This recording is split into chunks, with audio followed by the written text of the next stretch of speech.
गुरुभ्यो नमः। हरि ओम्।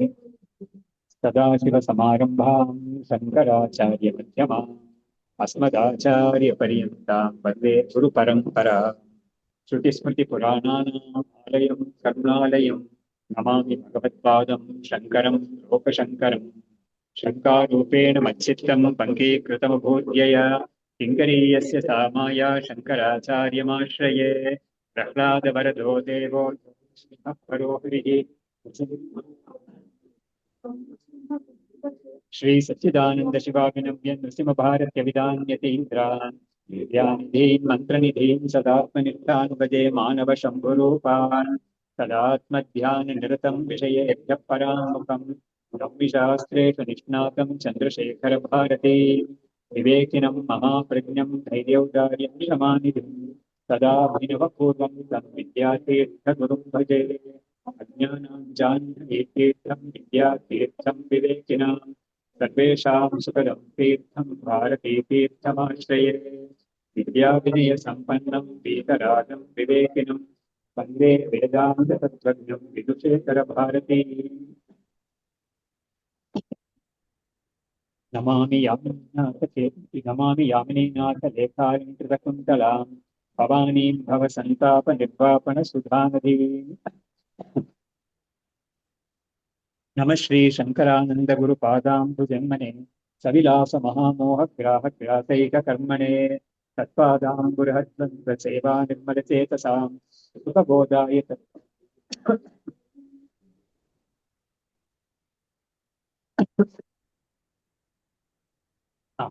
ಇದರಲ್ಲಿ ಕೇನೋಪನಿಷತ್ ನಾವು ಮಾಡ್ತಾ ಇದ್ದೀವಿ ಅವಾಗ ಅನುಭೂತಿ ಪ್ರಕಾಶನಲ್ಲಿ ಕೇನೋಪನಿಷತ್ ಅಂತ ಅದು ಹತ್ತು ಉಪನಿಷತ್ತುಗಳಲ್ಲೇ ಬರುತ್ತೆ. ಅದು ಶಂಕರಾಚಾರ್ಯದ ಭಾಷೆನೂ ಕೂಡ ಇದೆ. ಅದಕ್ಕೆ ಸಣ್ಣ ಉಪನಿಷತ್ತು ಅದ್ರಲ್ಲಿ ತುಂಬಾ ಪ್ರಫೌಂಡ್ ವಿಷಯಗಳೆಲ್ಲ ಇದೆ ಅದರಲ್ಲಿ ಇವಾಗ ಈ ಅಂತರ್ಯಾಮಿ ಅನ್ನೋ ಒಂದು ವಿಷಯವನ್ನ ಹೇಳ್ತಾ ಇದ್ದಾರೆ. ಅಂತರ್ಯಾಮಿ ಅಂದ್ರೆ ಏನಿದ್ರೆ ಇವಾಗ ನಾವು ಭಾಗವತದಲ್ಲಿ ಯೋ ಅಂತಃ ಪ್ರವಿಶ್ಯ ವಾಕ್ಸ ನಿಮಾಂ ಪ್ರಸುಪ್ತಾಂ ಅಂತ ಶ್ಲೋಕ ಇದೆಯಲ್ಲ, ಅದರಲ್ಲಿ ಯಾವ ಒಂದು ಶಕ್ತಿ ನಮ್ಮ ಒಳಗಡೆ ಇಟ್ಕೊಂಡು ನಮ್ಮ ಇಂದ್ರಿಯಗಳ ವ್ಯಾಪಾರವೆಲ್ಲ ಅದು ಮಾಡ್ತಾ ಇದೆಯೋ, ಪ್ರಾಣಗಳ ವ್ಯಾಪಾರ ಮತ್ತು ಮನಸ್ಸಿನ ವ್ಯಾಪಾರ, ಇಂದ್ರಿಯಗಳ ವ್ಯಾಪಾರಗಳೆಲ್ಲ ಯಾವ್ದು ಮಾಡಿಸ್ತಾ ಇದೆಯೋ ಅದಕ್ಕೆ ನಾನು ನಮಸ್ಕಾರ ಮಾಡ್ತಾ ಇದ್ದೀನಿ ಅಂತ ಭಾಗವತದಲ್ಲಿ ಬರೋ ಶ್ಲೋಕ, ಧ್ರುವಾಗಿರೋ ಶ್ಲೋಕ. ಅದೇ ವಿಷಯನೇ ಇಲ್ಲಿ ಕೇನೋಪನಿಷತ್ತಲ್ಲಿ ಇರೋ ವಿಷಯ ಅದೇನೆ. ಇದು ಈ ಇಂದ್ರಿಯಗಳು, ಮನಸ್ಸು, ಪ್ರಾಣ ಇದೆಲ್ಲ ಜಡವಾಗಿರೋದು ಹೇಗೆ ಅದ್ರ ಕೆಲಸ ಮಾಡ್ತಾ ಇದೆ ಅಂತ ಪ್ರಶ್ನೆ ಮಾಡ್ತಾರೆ. ಕೇನ ಅಂತ ಹೇಳಿದ್ರೆ ಯಾವುದರಿಂದ ಅಂತ ಅರ್ಥ ಸಂಸ್ಕೃತದಲ್ಲಿ. ಆ ಪ್ರಶ್ನೆನೇ ಹಾಗೆ ಮಾಡ್ತಾ ಇರೋದ್ರಿಂದ ಆ ಉಪನಿಷತ್ಗೆ ಕೇನೋಪನಿಷತ್ ಅಂತ ಹೆಸರು ಬಂದಿದೆ. ಸೊ ಇಲ್ಲಿ ಯಾವುದರಿಂದ, ಯಾವ ಒಂದು ಶಕ್ತಿಯಿಂದ ಈ ಇಂದ್ರಿಯಗಳು, ಪ್ರಾಣಗಳು ಮತ್ತು ಪ್ರಾಣ ಅಂದ್ರೆ ಪಂಚಪ್ರಾಣ ಶರೀರದ ಒಳಗಡೆ ಇರೋದು, ಆಮೇಲೆ ಮನಸ್ಸು, ಬುದ್ಧಿ, ಅಹಂಕಾರ ಇದೆಲ್ಲ ಯಾವ ಶಕ್ತಿಯಿಂದ ಮಾಡ್ತಾ ಇದೆ ಇದು ಕೆಲಸಗಳೆಲ್ಲ ಅಂತ ಪ್ರಶ್ನೆ ಮಾಡ್ತಾರೆ. ಛತ್ರಿ ಕೊಡ್ತೀನಿ. ಅದಕ್ಕೆ ಇವರು ಉತ್ತರ ಕೊಡ್ತಾ ಇದ್ದಾರೆ. ಅದಕ್ಕೆ ಇವರು ಉತ್ತರ ಕೊಡ್ತಾ ಇದ್ದಾರೆ, ಉಪನಿಷತ್ ಉತ್ತರ ಕೊಡ್ತಾ ಇದೆ. ಅದಕ್ಕೆ ಇದು ಒಳಗಡೆ ಇರೋದು ಈ ಬ್ರಹ್ಮ ಚೈತನ್ಯ, ಆತ್ಮ ಚೈತನ್ಯ ಅಂತ ಹೇಳ್ತೀವಲ್ಲ, ಅದೇನೇ ನಮ್ಮ ಒಳಗಡೆ ಇರೋದು. ಅದು ಈ ಇವುಗಳಿಗೆಲ್ಲ ಶಕ್ತಿ ಕೊಡ್ತಾ ಇದೆ ಈ ಕೆಲಸ ಮಾಡಕ್ಕೆ ಅಂತ ತಿಳಿಸ್ತಾರೆ. ಅದೇ ತಿಳಿಸೋ ರೀತಿ ಬಂದ್ಬಿಟ್ಟು ಸ್ವಲ್ಪ ಒಂದು ಒಬ್ಬಟ್ಟು ತರ ಇರುತ್ತೆ. ಅದು ಕಣ್ಣಿಗೆ ಕಣ್ಣು, ಕಿವಿಗೆ ಕಿವಿ, ಆಮೇಲೆ ಮನಸ್ಸಿಗೆ ಮನಸ್ಸು, ಪ್ರಾಣಕ್ಕೆ ಪ್ರಾಣ ಅಂತ ಬರುತ್ತೆ. ಅದು ಏನು ಅಂತ ಅರ್ಥ ಕ್ಲಿಯರ್ ಆಗಿ ಹೇಳ್ತಾರೆ, ತೋರಿಸ್ತಾರೆ ಇವರು ವಿದ್ಯಾರ್ಥಿಗಳು. ಸೊ ಇಲ್ಲಿ ಏನು ಶಬ್ದ ಶ್ರೂಯತೆ ತತ್ ಶ್ರೋತ್ರಂ ಶ್ರೋತ್ರತ್ವಂ ಅಸ್ಯ ತತ್ ಯತ್ ತಸ್ಯ ಈಶಶಕ್ತಿಯ ಸೃಷ್ಟತ್ವಾತ್ ಶ್ರೋತ್ರಸ್ಯ ಶ್ರೋತ್ರಂ ಈಶ್ವರಃ. ಹಂಗೆ ಅಲ್ಲಿ ಹೆಂಗ್ ಬರ್ತದೆ ಅಂದ್ರೆ ಶ್ರೋತ್ರಸ್ಯ ಶ್ರೋತ್ರಂ, ಶ್ರೋತ್ರ ಅಂದ್ರೆ ನಮ್ಮ ಕಿವಿ ಇಂದ್ರಿಯ, ಶ್ರೋತ್ರ ಇಂದ್ರಿಯ ನಮ್ಮದು ಇರೋದು. ಆದ್ರೆ ಈ ಬ್ರಹ್ಮವು ಯಾವ್ದು ಅಂದ್ರೆ ಈ ಕಿವಿಗೆ ಕಿವಿಯಾಗಿದೆ ಅದು ಅಂತ ಅರ್ಥ. ಅಂದ್ರೆ ಏನಾಯ್ತು, ಈ ಕಿವಿಗೆ ತಾನಾಗಿ ಶಕ್ತಿ ಇಲ್ಲ ಮಾಡಕ್ಕೆ, ಕೆಲಸ ಮಾಡಕ್ಕೆ ಶಕ್ತಿ ಇಲ್ಲ. ಅವಾಗ ಈ ಕಿವಿಗೆ ಕಿವಿಯಾಗಿರೋ ಒಂದು ಚೈತನ್ಯ ಇದೆಯಲ್ಲ, ಅದೇ ಇದಕ್ಕೆ ಶಕ್ತಿ ಕೊಡ್ತಾ ಇದೆ ಕೆಲಸ ಮಾಡಕ್ಕೆ ಅಂತ ಅರ್ಥ. ಎಲ್ಲದಕ್ಕೂ ಅದೇ ತರ ಬರುತ್ತೆ. ಅವಾಗ ಯಾವೊಂದು ಇಂದ್ರಿಯದಿಂದ ನಾವು ಶಬ್ದವನ್ನು ಕೇಳ್ತೀವೋ, ಶಬ್ದ ಅಂದ್ರೆ ಕಿವಿಗೆ ವಿಷಯವಾಗಿರೋದು ಶಬ್ದ, ಕಣ್ಣಿಗೆ ವಿಷಯವಾಗಿರೋದು ರೂಪ. ಆತರ ಕಿವಿಗೆ ವಿಷಯವಾಗಿರೋ ಶಬ್ದ ಅಂತ ಯಾವ್ದು ನಾವು ಕೇಳ್ತಾ ಇದೀವೋ ಅದು ಯಾವೊಂದು ಶ್ರೋತ್ರತ್ವಂ ಅಸ್ಯತತೆ. ಹಾಗಾಗಿ ಈ ಒಂದು ಶ್ರೋತ್ರತ್ವ ಅಂತ ಒಂದು ಇದೆಯಲ್ಲ, ಅದು ತಸ್ಯ ಈಶಶಕ್ತಿಯ ಸೃಷ್ಟತ್ವಾತ್. ಅಂದ್ರೆ ಏನಾಯ್ತು, ಆ ಒಂದು ಕಿವಿಗೆ, ಆ ಕಿವಿ ಕೇಳಿಸ್ಕೊಳ್ಳೋ ಶಕ್ತಿಯಿಂದ ಒಂದಿದೆಯಲ್ಲ, ಅದು ಈ ಒಂದು ಈಶ್ವರನ ಶಕ್ತಿಯಿಂದ ಅದು ಉಂಟಾಗಿರೋದು. ಅದು ಕೇಳಿಸ್ಕೊಳ್ಳೋ ಶಕ್ತಿ ಅನ್ನೋದು ಈಶ್ವರನ ಶಕ್ತಿಯಿಂದ ಉಂಟಾಗಿ, ಈಶ್ವರ ಅಂದ್ರೆ ಬ್ರಹ್ಮದ ಶಕ್ತಿಯಿಂದ ಉಂಟಾಗಿರೋದು. ಅದರಿಂದ ಈ ಬ್ರಹ್ಮಕ್ಕೆ ಅಥವಾ ಈಶ್ವರನಿಗೆ ಶ್ರೋತ್ರಸ್ಯ ಶ್ರೋತ್ರಂ ಅಂತ ಹೆಸರು ಕೊಟ್ಟಿದ್ದಾರೆ. ಹಾಗಾದ್ರೆ ಏನಾಯ್ತು, ಈ ಕಿವಿಗೆ ಕಿವಿಯಾಗಿರೋ ಒಂದು ಬ್ರಹ್ಮ ಇದೆಯಲ್ಲ, ಅದರಿಂದಲೇ ಕಿವಿಗೆ ಕೇಳಿಸ್ಕೊಳ್ಳೋ ಒಂದು ಶಕ್ತಿ ಸಿಗ್ತಾ ಇದೆ. ಅದೇ ತರ ಓದೋದಕ್ಕೂ ನಾವು ಸೇರಿಸ್ಕೋಬೇಕು ಅದೇ ತರ. ಆಮೇಲೆ ಈ ಮುಂದಕ್ಕೆ ಇದು ಈ ಈಶ್ವರನ ಯಾಕೆ ತಂದ್ರು ಇಲ್ಲಿ ಅಂದ್ರೆ ಬ್ರಹ್ಮವನ್ನ ಯಾಕೆ ತರ್ತಾ ಇದ್ದಾರೆ ಅನ್ನೋದನ್ನ ಇವರು ತಿಳಿಸ್ತಾ ಇದ್ದಾರೆ, ವಿದ್ಯಾರ್ಥಿ ತಿಳಿಸ್ತಾ ಇದ್ದಾರೆ. ಸಗುಣ ಬ್ರಹ್ಮ ಅಲ್ಲ, ಇದು ನಿರ್ಗುಣ ಬ್ರಹ್ಮವೇ ಇದು. ವೇದಾಂತದಲ್ಲಿ ಇದು ನಿರ್ಗುಣ ಬ್ರಹ್ಮವೇ ಇದು. ಯಾಕಂದ್ರೆ ಇದು ಈ ಒಂದು ಚೈತನ್ಯ, ಯಾವ ಚೈತನ್ಯ ಎಲ್ಲದಕ್ಕೂ ಕೂಡ ಕಾರಣವಾಗಿದೆಯೋ ಆ ಚೈತನ್ಯವನ್ನ ನಾವು ತಿಳ್ಕೊಂಡ್ರೆ, ನಾನು ಅಂತ ತಿಳ್ಕೊಂಡ್ರೆ ನನಗೆ ಮುಕ್ತಿ ಇಲ್ಲ. ಅದರಿಂದ ಇದು ನಿರ್ಗುಣ ಬ್ರಹ್ಮನೇ ಇದು. ಹಾಗಾಗಿ ಈಶ್ವರಂತ ಶಬ್ದ ಕೊಟ್ಟಿದ್ದಾರೆ ಅಷ್ಟೇ, ನಿರ್ಗುಣ ಬ್ರಹ್ಮ. ವ್ಯಾಕೃತ ಅವ್ಯಾಕೃತಾಕಾರೌ ಯೌ ಶ್ರೋತಸ್ಯ ತಯೋಃ ಇದಂ ಶ್ರೋತ್ರಂ ವ್ಯಾಕೃತಃ ಆಕಾರಃ ಶಕ್ತಿ ಅವ್ಯಾಕೃತಾವಿದ. ಅಂದ್ರೆ ಏನಾಯ್ತು, ಈ ಶ್ರೋತ್ರ ಇಂದ್ರಿಯ ಅಂತ ಇದೆಯಲ್ಲ, ಅದಕ್ಕೆ ಎರಡು ಫಾರ್ಮ್ಸ್ ಇದೆ, ಎರಡು ಆಕಾರಗಳಿದೆ ಅದಕ್ಕೆ. ಒಂದು ವ್ಯಾಕೃತ ಆಕಾರ, ಇನ್ನೊಂದು ಅವ್ಯಾಕೃತ ಆಕಾರ ಅಂತ. ಸೊ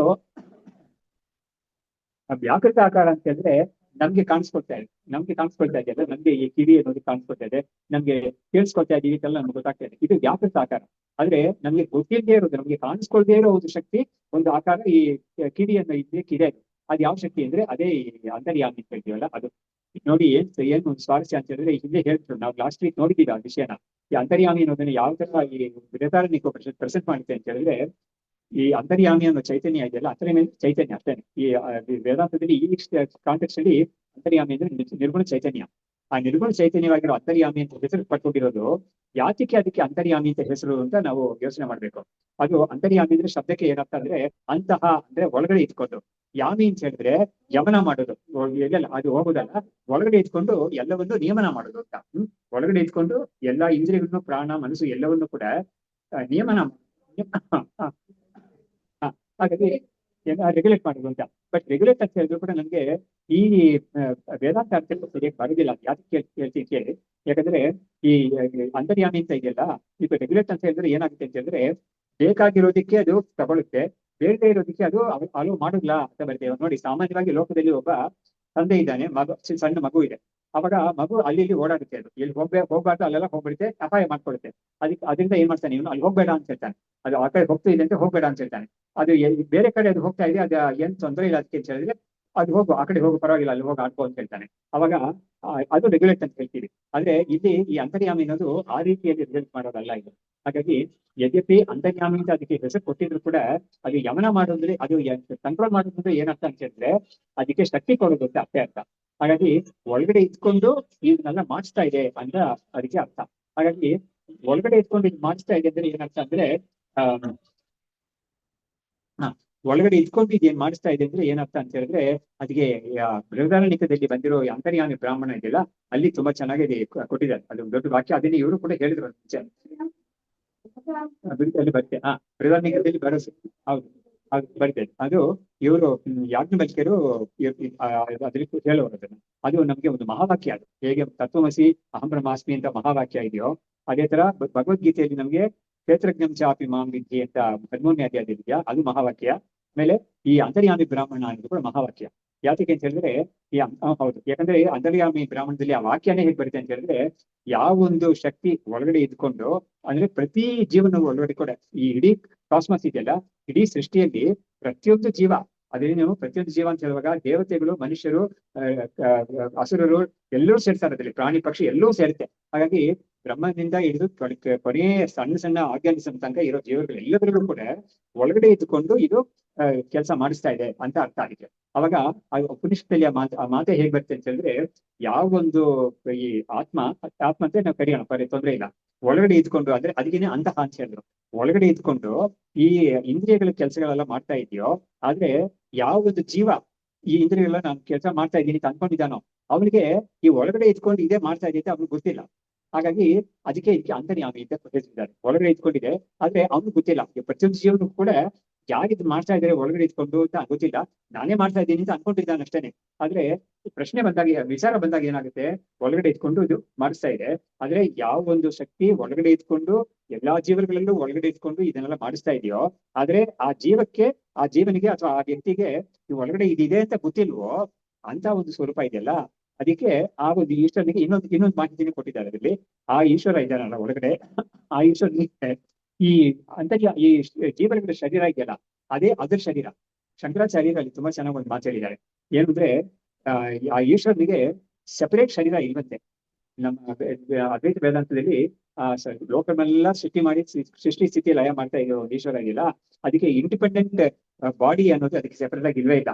ನಾವ್ ಏನ್ ಮಾಡಿದೀವಿ, ಶಾಸ್ತ್ರದಲ್ಲಿ ಏನ್ ಮಾಡುತ್ತೆ, ಒಂದು ಉಪಾಸನೆಗಾಗಿ ಏನ್ ಮಾಡುತ್ತೆ, ಅದಕ್ಕೆ ವಿಷ್ಣು ಶಿವ ಇಂಥದೆಲ್ಲ ಹೆಸರು ಕೊಡುತ್ತೆ ಹೊರತು ಅದಕ್ಕೆ ಆಕ್ಚುಲಿ ಅದಕ್ಕೆ ಯಾವ ಶರೀರವೋ ಅದಕ್ಕೆ ಇಂಡಿಪೆಂಡೆಂಟ್ ಆಗಿಲ್ಲ.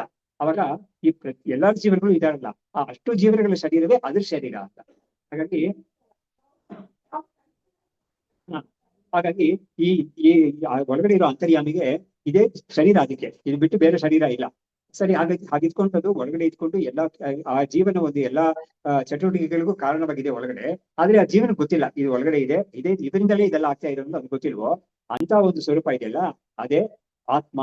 ಅದೇ ನಿನ್ನ ಆತ್ಮ, ನನ್ನ ಆತ್ಮ, ಎಲ್ಲರ ಆತ್ಮನು ಅದೇ ಅಂತ ಅಲ್ಲಿ ಯಾಜ್ಞವಲ್ಕ್ಯರು ಹೇಳ್ತಾರೆ. ಅವಾಗ ಏಷತ ಆತ್ಮ ಅಂತರ್ಯಾಮಿ ಅಮೃತ ಅಂತ ಅಲ್ಲಿ ಬರುತ್ತೆ ವಾಕ್ಯ. ಇದೇ ನಿನ್ನ ಆತ್ಮ ಅಮೃತ. ಅಮೃತ ಅಂದ್ರೆ ಅದಕ್ಕೆ ಇದಿಲ್ಲ, ಮುಕ್ತಾಯ, ಅದಕ್ಕೆ ಸಾವು ಅನ್ನೋದು ಏನಿಲ್ಲ. ಆತ್ಮ ಅದೇನೆ, ಅಂತರ್ಯಾಮಿ ಅದೇನೆ, ಅದೇ ನಿನ್ನ ಆತ್ಮ ಅಂತ ಹೇಳ್ತಾರೆ. ಹಾಗಾದ್ರೆ ಏನಾಯ್ತು, ಯಾವ್ದು ಎಲ್ಲಾ ಶರೀರಗಳಲ್ಲೂ ಇದ್ಕೊಂಡು ಆಯಾ ಶರೀರಗಳಲ್ಲಿ ಇರೋ ಎಲ್ಲಾ ಚಟುವಟಿಕೆಗೂ ಕಾರಣವಾಗಿದೆಯೋ ಒಂದೇ ಚೈತನ್ಯ. ಮತ್ತೆ ಇದೇನೆ ಕ್ಷೇತ್ರಜ್ಞಂ ಚಾಪಿ ಮಾಂಬಿದಿ ಸರ್ವಕ್ಷೇತ್ರೇಶು ಭಾರತ. ಸರ್ವಕ್ಷೇತ್ರ ಅಂದ್ರೆ ಏನು, ಎಲ್ಲಾ ಶರೀರ, ಅದೇ ಅರ್ಥನೇ ಇಲ್ಲಿ ಅಂತರ್ಯಾಮಿ ಬ್ರಾಹ್ಮಣದಲ್ಲಿ ಬರುತ್ತೆ. ಸಕಲ ಜೀವನಗಳ ಶರೀರದಲ್ಲೂ ಇದ್ಕೊಂಡು ಯಾವ ಒಂದು ಶಕ್ತಿ ಆಯಾ ಜೀವನಗಳಿಗೆ ಕೆಲಸಗಳಿಗೆಲ್ಲ ಚಟುವಟಿಕೆಗೆಲ್ಲ ಕಾರಣವಾಗಿದೆಯೋ ಅದೇ ನಿನ್ನ ಆತ್ಮ ಅಂತ ಹೇಳ್ತಾ ಇದ್ದಾರೆ. ಹಾಗಾದ್ರೆ ಏನಾಯ್ತು, ಕ್ಷೇತ್ರಜ್ಞಂ ಚಾಪಿ ಮಾಂಬಿದಿ ಸರ್ವಕ್ಷೇತ್ರೇಶು ಭಾರತ. ಪ್ರತಿ ಶರೀರದಲ್ಲೂ ಇರೋ ಚೈತನ್ಯವನ್ನು ನಾನು ಅಂತ ತಿಳಿ ಅಂತ ಕೃಷ್ಣ ಹೇಳ್ತಾ ಇದ್ದಾನೆ. ಹಾಗಾದ್ರೆ ಏನಾಯ್ತು, ನೀನ್ ಪ್ರತಿ ಶರೀರದಲ್ಲೂ ಇರೋ ಚೈತನ್ಯ ಬ್ರಹ್ಮವೇ ಅದು ಬಿಟ್ಟು ಬೇರೆ ಚೈತನ್ಯ ಯಾವುದು ಇಲ್ವೇ ಇಲ್ಲ. ಆಗುತ್ತೆ ಅದು ಇಂಡಿವಿಜುವಲ್ ಕಂಡ್ರೆ. ಇಲ್ಲಿ ಸರ್ವಕಲ್ಪಿತ ಬ್ರಹ್ಮ ಅನ್ನೋದು ಜೀವಗಳಿಗೆ ಸಾಮಾನ್ಯಕ್ಕೆ ಹೇಳಲ್ಲ, ಅದು ಇಡೀ ಜಗತ್ತಿಗೆ ಹೇಳೋದು. ಅಂದ್ರೆ ಜಡ ಪದಾರ್ಥ, ನದಿ ಗಿದಿ ಸಮುದ್ರ ಇರೋ ಜಗತ್ತಿದೆಯಲ್ಲ, ಅಂತ ಜಗತ್ತಿಗೆನೆ ಹೇಳೋದು ಎಲ್ಲವೂ ಕೂಡ ಬ್ರಹ್ಮವೇ ಅಂತ ಹೇಳೋದು ಅದೇನೆ. ಅದೇ ಇಲ್ಲಿ ಹೇಳೋದು ಎಲ್ಲದಕ್ಕೂ ಇರೋ ಆತ್ಮ, ಅಲ್ಲೂ ಕೂಡ ಈ ಆತ್ಮ ಬರುತ್ತೆ, ಇಲ್ಲ ಅಂತಿಲ್ಲ. ಆದ್ರೆ ಇಲ್ಲಿ ಹೇಳ್ತಾ ಇರೋದು ಸ್ಪೆಸಿಫಿಕ್ ಆಗಿ ಜೀವ ಬ್ರಹ್ಮ ಐಕ್ಯ, ಜೀವ ಬ್ರಹ್ಮ ಅಭೇದವನ್ನು ತಿಳಿಸೋ ಒಂದು ವಾಕ್ಯ, ಮಹಾವಾಕ್ಯ ಅಂತ ಹೇಳಿದ್ದಾರೆ ಶಾಸ್ತ್ರದಲ್ಲಿ. ಹಾಗಾದ್ರೆ ಇಲ್ಲೂ ಕೂಡ ಏನ್ ಮಾಡ್ತಾ ಇದೆ, ಈ ಅಂತರ್ಯಾಮಿ ಬ್ರಾಹ್ಮಣದಲ್ಲಿ ಕೂಡ ಆ ಜೀವನಕ್ಕೂ, ಜೀವ ಅಂದ್ರೆ ಯಾರಿದಾನೋ ಅವನಿಗೆ ಒಳಗಡೆ ಇರೋ ಚೈತನ್ಯ ತಾನು ಅಂತಾನು ಗೊತ್ತಿಲ್ಲ, ಅವನಿಗೆ ಯಾರಿದ್ದಾರೆ ಅಂತಾನು ಗೊತ್ತಿಲ್ಲ. ಅದು ನಾವೇ ಮಾಡ್ತಾ ಇದೀವಿ ಅಂತ ಅನ್ಕೊಂಡು ಹೋಗ್ತಾ ಇದ್ದಾನೆ. ವಿಚಾರ ಮಾಡಕ್ ಬಂದಾಗ ವಿಚಾರದಲ್ಲಿ ಶಾಸ್ತ್ರ ತಿಳಿಸುತ್ತೆ, ಅದು ನೀನ್ ಒಳಗಡೆ ಇರೋ ಒಂದು ಚೈತನ್ಯ ಅದೆಲ್ಲ, ಅದು ನೀನೇನೇ, ಅದು ಎಲ್ಲದರಲ್ಲೂ ಇರೋ ಚೈತನ್ಯ ಅದೇನೆ, ನೀನು ಅದೇನೇ ವಾಸ್ತವವಾಗಿ. ನೀನು ಈ ಶರೀರಾದಿಗಳಲ್ಲ, ನೀನು ಆ ಚೈತನ್ಯವೇ ನೀನು ಅಂತ ತೋರಿಸ್ಕೊಡ್ತಾ ಇದೆ. ಅದು ಮುಖ್ಯ ಆಗಿದೆ. ಹಾಗಾಗಿ ಈ ಶರೀರಾದಿಗಳು ನಾನಲ್ಲ, ಒಳಗಡೆ ಇರೋ ಚೈತನ್ಯ ಇದೆಯಲ್ಲ, ಇದಕ್ಕೆಲ್ಲ ಒಂದು ಸಾಕ್ಷಿಯಾಗಿದೆಯಲ್ಲ, ಅದೇ ನಾನು ಅಂತ ತಿಳ್ಕೊಬೇಕು. ಹಾಗಾಗಿ ಅದನ್ನ ಹೇಳ್ತಾರೆ ಅಲ್ಲಿ ಯಾಜ್ಞವಲ್ಕ್ಯರು, ಏಷತ ಆತ್ಮ ಅಂತರ್ಯಾಮಿ ಅಮೃತ, ನಿನ್ನ ಆತ್ಮ ಇದು ಅಂತ. ಅವಾಗ ಶಂಕರಾಚಾರ್ಯರಲ್ಲಿ ಭಾಷೆಯಲ್ಲಿ ಹೇಳ್ತಾರೆ, ನಿನ್ನ ನನ್ನ ಎಲ್ಲರ ಆತ್ಮನೂ ಇದೇನೆ ಅಂತ ಹೇಳ್ತಾರೆ. ನೇರಾಗಿ ಕ್ಷೇತ್ರಜ್ಞಂ ಚಾಪಿ ಮಾಂಬಿದಿ ಸರ್ವಕ್ಷೇತ್ರೇಶು ಭಾರತ, ಎಲ್ಲಾ ಶರೀರದಲ್ಲೂ ಇರೋ ಚೈತನ್ಯ ನಾನೇನೆ ಅಂತ ಕೃಷ್ಣ ಹೇಳಿರ್ತಾರ. ಇಲ್ಲಿ ಯಾಜ್ಞವಲ್ಕ್ಯರು ಹೇಳ್ತಾ ಇದ್ದಾರೆ, ಅದು ಈ ಚೈತನ್ಯ ಎಲ್ಲರೂ ಆತ್ಮನೂ ಇದೇನೆ ಅಂತ. ಅವಾಗ ಏನಿತ್ತು, ಯಾರಾದ್ರೂ ಒಬ್ರು ಇದನ್ನ ಕೇಳ್ಬಿಟ್ಟು ನಾನು ಆ ಆತ್ಮ ಅಲ್ಲ ಅಂತ ಹೇಳ್ತಾನೆ ಇಟ್ಕೊಳ್ಳಿ, ಸುಮ್ಮನೆ ಒಂದು ಇದಕ್ಕೆ ಡಿಸ್ಕಷನ್ಗಾಗಿ ಹೇಳ್ತಾ ಇದ್ದೀನಿ. ಯಾರಾದ್ರೂ ಇದನ್ನ ಕೇಳ್ಬಿಟ್ಟು ಆ ಅಂತರ್ಯಾಮಿ ಚೈತನ್ಯ ನಿನ್ನ ಆತ್ಮ ಅಂತ ಹೇಳ್ತಾ ಇದೆ ಉಪನಿಷತ್ ವಾಕ್ಯ, ಅದನ್ನ ಕೇಳ್ಬಿಟ್ಟು ಯಾರಾದ್ರೂ ನಾನ್ ಹೇಗೆ ಅದು ಆತ್ಮ ಆಗ್ತೀನಿ ಅಂತ ನಾನು ಆತ್ಮ ಅಲ್ಲ ಅಂತ ಯಾರಾದ್ರೂ ಹೇಳಿದ್ರೆ, ಅವಾಗ ಏನಾಗುತ್ತೆ, ತಾನು ತನ್ನನ್ನ ಅನಾತ್ಮ ಅಂತ ಹೇಳ್ಕೊಂಡಾಗ ಆಗುತ್ತೆ. ಅದು ತುಂಬಾ ಅನ್ಫಾರ್ಚುನೇಟ್ ಅಲ್ವಾ. ಅನಾತ್ಮ ಅಂದ್ರೆ ಯಾವ್ದು, ಜಡ. ಸೊ ಆತ್ಮ ಅಲ್ಲದ್ದು ಅನಾತ್ಮ. ಸೊ ಆತ್ಮ ಅನ್ನೋದು ಚೈತನ್ಯ, ಆತ್ಮ ಅಲ್ಲ ಅದು ಘಟಪಟಾದಿಗಳ ತರ ಜಡ. ಹಾಗಾಗಿ ಯಾರಾದ್ರೂ ಒಬ್ಬ ಬಂದ್ಬಿಟ್ಟು ನಾನು ಈ ಆತ್ಮ ನಾನಲ್ಲ, ನಾನು ಈ ಅಂತರ್ಯಾಮಿ ಆತ್ಮ ನಾನಲ್ಲ ಅಂತ ಯಾರಾದ್ರೂ ಹೇಳಿದ್ರೆ, ಹಾಗಾದ್ರೆ ನೀನು ನಿನ್ನನ್ನ ಜಡ ಅಂತ ಕರ್ಕೊಂಡೆ ಅಷ್ಟೇನೆ. ಹಾಗಾಗಿ ಆತರ ಆಗುತ್ತೆ ಆಪತ್ತಿ. ಹಾಗಾಗಿ ಇದು ಅಂತರ್ಯಾಮಿ ಅಮೃತ ಅಂತ ಹೇಳುವಾಗ ಎಲ್ಲರ ಶರೀರದಲ್ಲೂ ಇರೋ ಈ ಚೈತನ್ಯ ಇದು ಆತ್ಮ ಇದೆ ಎಲ್ಲರಿಗೂ ಆತ್ಮವಾಗಿದೆ ಅಂತ. ಇದು ಒಂದು ಅಂಶ. ಇನ್ನೊಂದು ಅಂಶ, ಜೀವಾತ್ಮ ಅಂತ ಹೇಳೋದಕ್ಕಿಂತ ಜೀವನ ವಾಸ್ತವಾದ ಸ್ವರೂಪ ಅಂತ ಹೇಳ್ಬೇಕು ನಾವು. ಜೀವಾತ್ಮ ಅಂತ ಹೇಳಿದ್ರೆ ಏನಾಗುತ್ತೆ ಗೊತ್ತಾ, ಈ ಒಂದು ಪ್ರತಿ ಸರಿನೂ ಶರೀರಕ್ಕೆ ಸಾವು ಬಂದಾಗ ಯಾವ ಒಂದು ಚೈತನ್ಯ, ಜೀವ ಚೈತನ್ಯ ಅಂತ ಅದಕ್ಕೆ ಜೀವಾತ್ಮ ಅಂತ ಹೇಳ್ಬೇಕು ನಾವು. ಯಾವ್ದು ಇನ್ನೊಂದ್ ಕಡೆ ಹೋಗುತ್ತೋ, ಸಂಸಾರದಲ್ಲಿ ಇರ್ತಾ ಇದೆಯೋ, ಪ್ರತಿ ಸತಿ ಬೇರೆ ಬೇರೆ ಶರೀರ ತಗೊಳ್ತಾ ಇದೆ, ಆಮೇಲೆ ಆ ಶರೀರವನ್ನು ಬಿಡ್ತಾ ಇದೆ, ಆಮೇಲೆ ಮತ್ತೆ ಸಂಸಾರವನ್ನು ಕಂಟಿನ್ಯೂ ಮಾಡ್ತಾ ಇದೆಯಲ್ಲ, ಅದಕ್ಕೆ ಜೀವಾತ್ಮ ಅಂತ ಹೆಸರು. ಆದ್ರೆ ಅದೇ ಜೀವಾತ್ಮನಿಗೆ ನೋಡು, ನೀನು ಈ ಶರೀರಾದಿಗಳಲ್ವೇ ಇಲ್ಲ, ನೀನು ಕೇವಲ ಆತ್ಮ ಮಾತ್ರ ನೀನು ಅಂತ ಹೇಳಿದಾಗ ಏನಾಗುತ್ತೆ, ಆ ಆತ್ಮನಿಗೆ ಹೋಗೋದು ಬರೋದು ಸಂಸಾರದಲ್ಲ ಇಲ್ವೇ ಇಲ್ಲ. ಅವಾಗ ತನ್ನನ್ನ ಅವನು ಈ ಬ್ರಹ್ಮಸ್ವರೂಪವೇ ಅಂತ ತಿಳ್ಕೊಳ್ತಾನೆ. ಅದಕ್ಕೆ ಮಹಾವಾಕ್ಯ ಅಂತ ಇರೋದು ಅದಕ್ಕೆ. ಹಾಗಾಗಿ ಈ ಅದ್ವೈತದಲ್ಲಿ ಮಾತ್ರ ಒಂದು ಶರೀರದಲ್ಲಿ ಎರಡು ಚೈತನ್ಯ ಇಲ್ವೇ ಇಲ್ಲ. ಬಾಕಿ ಮತಗಳಲ್ಲಿ ಏನಾಗುತ್ತೆ ಅಂದ್ರೆ ಪರಮಾತ್ಮನೂ ಇದ್ದಾನೆ, ಜೀವಾತ್ಮನೂ ಇದೆ ಅಂತ ಹೇಳ್ಬಿಟ್ಟು ಎರಡು ಚೈತನ್ಯ ಇದೆ ಅಂತ ಒಪ್ಕೊಳ್ತಾರೆ ಅವರು. ಯಾಕಂದ್ರೆ ಅವರಲ್ಲಿ ಐಕ್ಯ ಹೇಳೋದಿಲ್ಲ ಅವರು. ಆದ್ರೆ ಶಂಕರಾಚಾರ್ಯರು ಈ ಬ್ರಹ್ಮಸೂತ್ರ ಭಾಷೆಯಲ್ಲಿ ಒಂದು ಅಂತರ್ಯಾಮಿ ಅಧಿಕರಣ ಅಂತಾನೆ ಬರುತ್ತೆ, ಅಲ್ಲಿ ಅವರು ಪ್ರತಿಪಾದನೆ ಮಾಡಿದ್ದಾರೆ, ಒಂದು ಶರೀರದಲ್ಲಿ ಎರಡು ಆತ್ಮ ಇರೋದಕ್ಕೆ ಸಾಧ್ಯವೇ ಇಲ್ಲ, ಒಂದೇ ಚೈತನ್ಯನೇ ಇರೋಕ್ಕೆ ಸಾಧ್ಯವಾಯಿತು, ಒಂದು ಎರಡು ಇರೋಕ್ಕೆ ಸಾಧ್ಯವಿಲ್ಲ. ಹಾಗೆ ಎರಡು ಅಂತ ನಮಗೆ ಒಂದು ಭಾವನೆ ಬರ್ತಾ ಇದೆಯಲ್ಲ, ಎಲ್ಲಿಂದ ಬರುತ್ತೆ ಅಂತ ಹೇಳಿದ್ರೆ ದ್ವಾಸುಪರ್ಣ ಅಂತ ಒಂದು ಮಂತ್ರ ಇದೆಯಲ್ಲ ಮುಂಡಕೋಪನಿಷತ್ತಲ್ಲಿ, ಎರಡು ಹಕ್ಕಿಗಳಿದೆ, ಒಂದೇ ಮರದಲ್ಲಿ ಎರಡು ಹಕ್ಕಿಗಳಿದೆ. ಅದರಲ್ಲಿ ಒಂದು ಹಕ್ಕಿ ಅಲ್ಲಿ ಮರದಲ್ಲಿರೋ ಹಣ್ಣುಗಳೆಲ್ಲ ತಿಂತಾ ಇದೆ, ಇನ್ನೊಂದು ಹಕ್ಕಿ ಸುಮ್ಮನೆ ನೋಡ್ತಾ ಇದೆ ಇದು ಅಂತ ಹೇಳ್ಬಿಟ್ಟು ಆ ರೂಪಕ ಕೊಟ್ಟಿದ್ ಯಾದಕ್ಕೆ ಅಂತ ಹೇಳಿದ್ರೆ, ಒಂದೊಂದು ಶರೀರದಲ್ಲೂ ಜೀವಾತ್ಮ ಪರಮಾತ್ಮ ಅಂತ ಇಬ್ಬರಿದ್ದಾರೆ. ಅದರಲ್ಲಿ ಈ ಜೀವಾತ್ಮನೇ ಕರ್ಮಫಲ ಭೋಗವೆಲ್ಲ ಮಾಡ್ತಾ ಇದ್ದಾನೆ, ಪರಮಾತ್ಮ ಸುಮ್ಮನೆ ನೋಡ್ತಾ ಇದ್ದಾನೆ ಸಾಕ್ಷಿಯಾಗಿ ಅಂತ ಮಂತ್ರದಲ್ಲಿ ಬರ್ತದೆ. ಖಂಡಿತ ಅದು ನಾವು ಇಲ್ಲ ಅಂತ ಹೇಳ್ತಾ ಇಲ್ಲ. ಆದ್ರೆ ಅಲ್ಲಿ ಏನಾಗುತ್ತೆ, ಅಲ್ಲಿ ಅದೇ ಮಂತ್ರದಲ್ಲೇನೆ ಏನಾಗುತ್ತೆ, ಮುಂದಕ್ಕೆ ಎರಡು ಮಂತ್ರ ಆದ್ಮೇಲೆ ಈ ಕರ್ಮಫಲ ಭೋಗ ಮಾಡ್ತಾ ಇದೆಯಲ್ಲ ಈ ಪಕ್ಷಿ, ಅದು ಒಂದಾನೊಂದು ಸಮಯದಲ್ಲಿ ಏನು ಮಾಡದೇ ಇರೋ ಆ ಪಕ್ಷಿ ನೋಡುತ್ತೆ ಅದು. ಯಾಕಂದ್ರೆ ಅದೇ ಅಲ್ಲೂ ಅದರಲ್ಲೇ ತಾನೇ ಇರೋದು, ಅದೇ ಮಂತ್ರ ಮರದಲ್ಲೇ ಆ ಇನ್ನೊಂದು ಪಕ್ಷಿನೂ ಕೂತಿದೆ.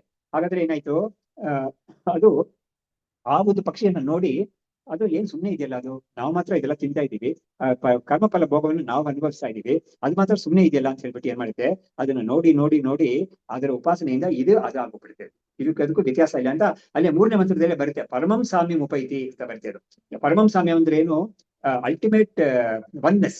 ಸಾಮ್ಯಂ ಅಂದ್ರೆ ಸೇಮ್ನೆಸ್ ಅಂತ ಅರ್ಥ. ಆಕ್ಚುಲಿ ಸಾಮ್ಯಂ ಅಂದ್ರೆ ಒಂದೇ, ಇದಕ್ಕೆ ಲಿಟರಲ್ ಮೀನಿಂಗ್ ಇದೆ ಸೇಮ್ನೆಸ್ ಅಂತ ಅರ್ಥ. ಬಟ್ ಸೇಮ್ನೆಸ್ ಅಂತ ಬಂದಾಗ ಏನಾಯ್ತು, ಅವನೊಬ್ಬ ಇದ್ದಾನೆ ಇವನೊಬ್ಬ ಇದ್ದಾನೆ, ಇಬ್ಬರಿಗೂ ಒಂದು ಸಮತ್ವ ಇದೆ ಅಂತ ನಾವು ಹೇಳ್ಬೋದು.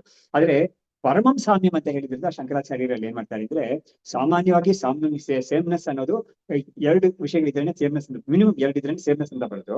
ಬಟ್ ಇಲ್ಲಿ ಪರಮಂ ಸಾಮ್ಯಂ ಅಂತ ಹೇಳಿದ್ರಿಂದ ಇದು ಆ ತರ ಒಂದು ಈಕ್ವಾಲಿಟಿ ಅನ್ನೋ ಅರ್ಥದಲ್ಲ, ಐಡೆಂಟಿಟಿ, ಒನ್ನೆಸ್ ಅಂತ ಐಡೆಂಟಿಟಿನೇ ಇದು ಅಂತ ಅಲ್ಲಿ ಕ್ಲಾರಿಫೈ ಮಾಡಿದ್ದಾರೆ. ಹಾಗಾದ್ರೆ ಏನಾಯ್ತು, ಅಲ್ಲಿ ಕೂಡ ಈ ದ್ವಾಸುಪರ್ಣ ಮಂತ್ರದಲ್ಲಿ ಕೂಡ ಉಪನಿಷತ್ ಪ್ರಕಾರನೇ ಏನಾಗುತ್ತೆ ಅಂದ್ರೆ ಎರಡು ಇಲ್ವೇ ಇಲ್ಲ, ಒಂದೇ ಇರೋದು. ಅವಾಗ ಎರಡಕ್ಕೆ ನೀನ್ ಏನು ಎರಡು ಅಂತ ಇದೆಯಲ್ಲ, ಅದಕ್ಕೆ ಏನ್ ಅರ್ಥ ಮಾಡ್ತೀಯ ನೀನು ಅಂತ ಕೇಳಿದ್ರೆ, ಇರೋದು ಒಂದೇ ಚೈತನ್ಯ, ಅದು ಸಾಕ್ಷಿ ಚೈತನ್ಯ, ಅದಕ್ಕೆ ಕರ್ಮಫಲ ಭೋಗ ಇಲ್ವೇ ಇಲ್ಲ. ಆದ್ರೆ ಇನ್ನೊಂದು ನಾನು ಕರ್ಮಫಲ ಭೋಗ ಮಾಡ್ತಾ ಇದ್ದೀನಿ ಅಂತ ಅನ್ಕೊಂಡಿದ್ಯಲ್ಲ ಇನ್ನೊಂದು ಜೀವ, ಅದು ಸ್ಯೂಡೋ ಸೆಲ್ಫ್, ಅಂದ್ರೆ ಅದು ಅಧ್ಯಾಸದಿಂದ ಬಂದಿರೋದು, ಇದು ಮಿಥ್ಯಾಜ್ಞಾನದಿಂದ ಬಂದಿರೋದು. ಅದರಿಂದಲೇ ವೇದಾಂತದಲ್ಲಿ ಈ ಒಬ್ಬ ಬಾಡಿ ಮೈಂಡ್ ಕಾಂಪ್ಲೆಕ್ಸ್ ಸಮೇತ ಒಬ್ಬ ಇದ್ದಾನೆ ಅಂತ ಹೇಳಿದ್ರೆ, ಆ ಬಾಡಿ ಮೈಂಡ್ ಕಾಂಪ್ಲೆಕ್ಸ್ ಖಂಡಿತ ಕಲ್ಪಿತ, ಸತ್ಯವಲ್ಲ ಅದು.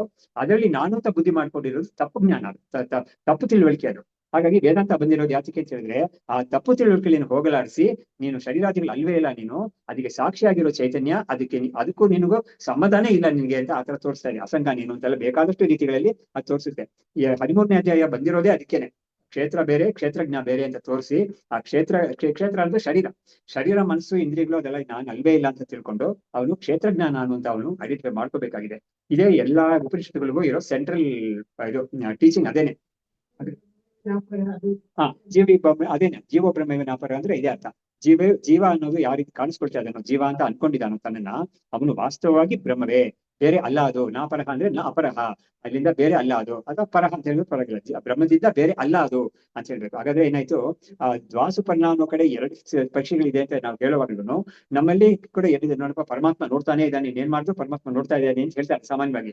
ಅವಾಗ ಏನ್ ಅರ್ಥ ಅಂತ ಹೇಳಿದ್ರೆ, ಈ ಜೀವಾತ್ಮ ಅಂತ ಒಬ್ಬ ಇದೆಯಲ್ಲ, ನೀನ್ ಮಾಡ್ತಾ ಇರೋದು ಎಲ್ಲವನ್ನೂ ಕೂಡ ಪರಮಾತ್ಮ ಒಳಗಡೆ ನೋಡ್ಕೊಳ್ತಾ ಇದ್ದಾನೆ. ಆದ್ರೆ ನಾವು ಅದನ್ನ ಸಾಮಾನ್ಯವಾಗಿ ಕೇಳ್ತೀವ ಅಂತ ಒಂದು ಮಾತನ್ನು ಕೇಳ್ತೀವಿ.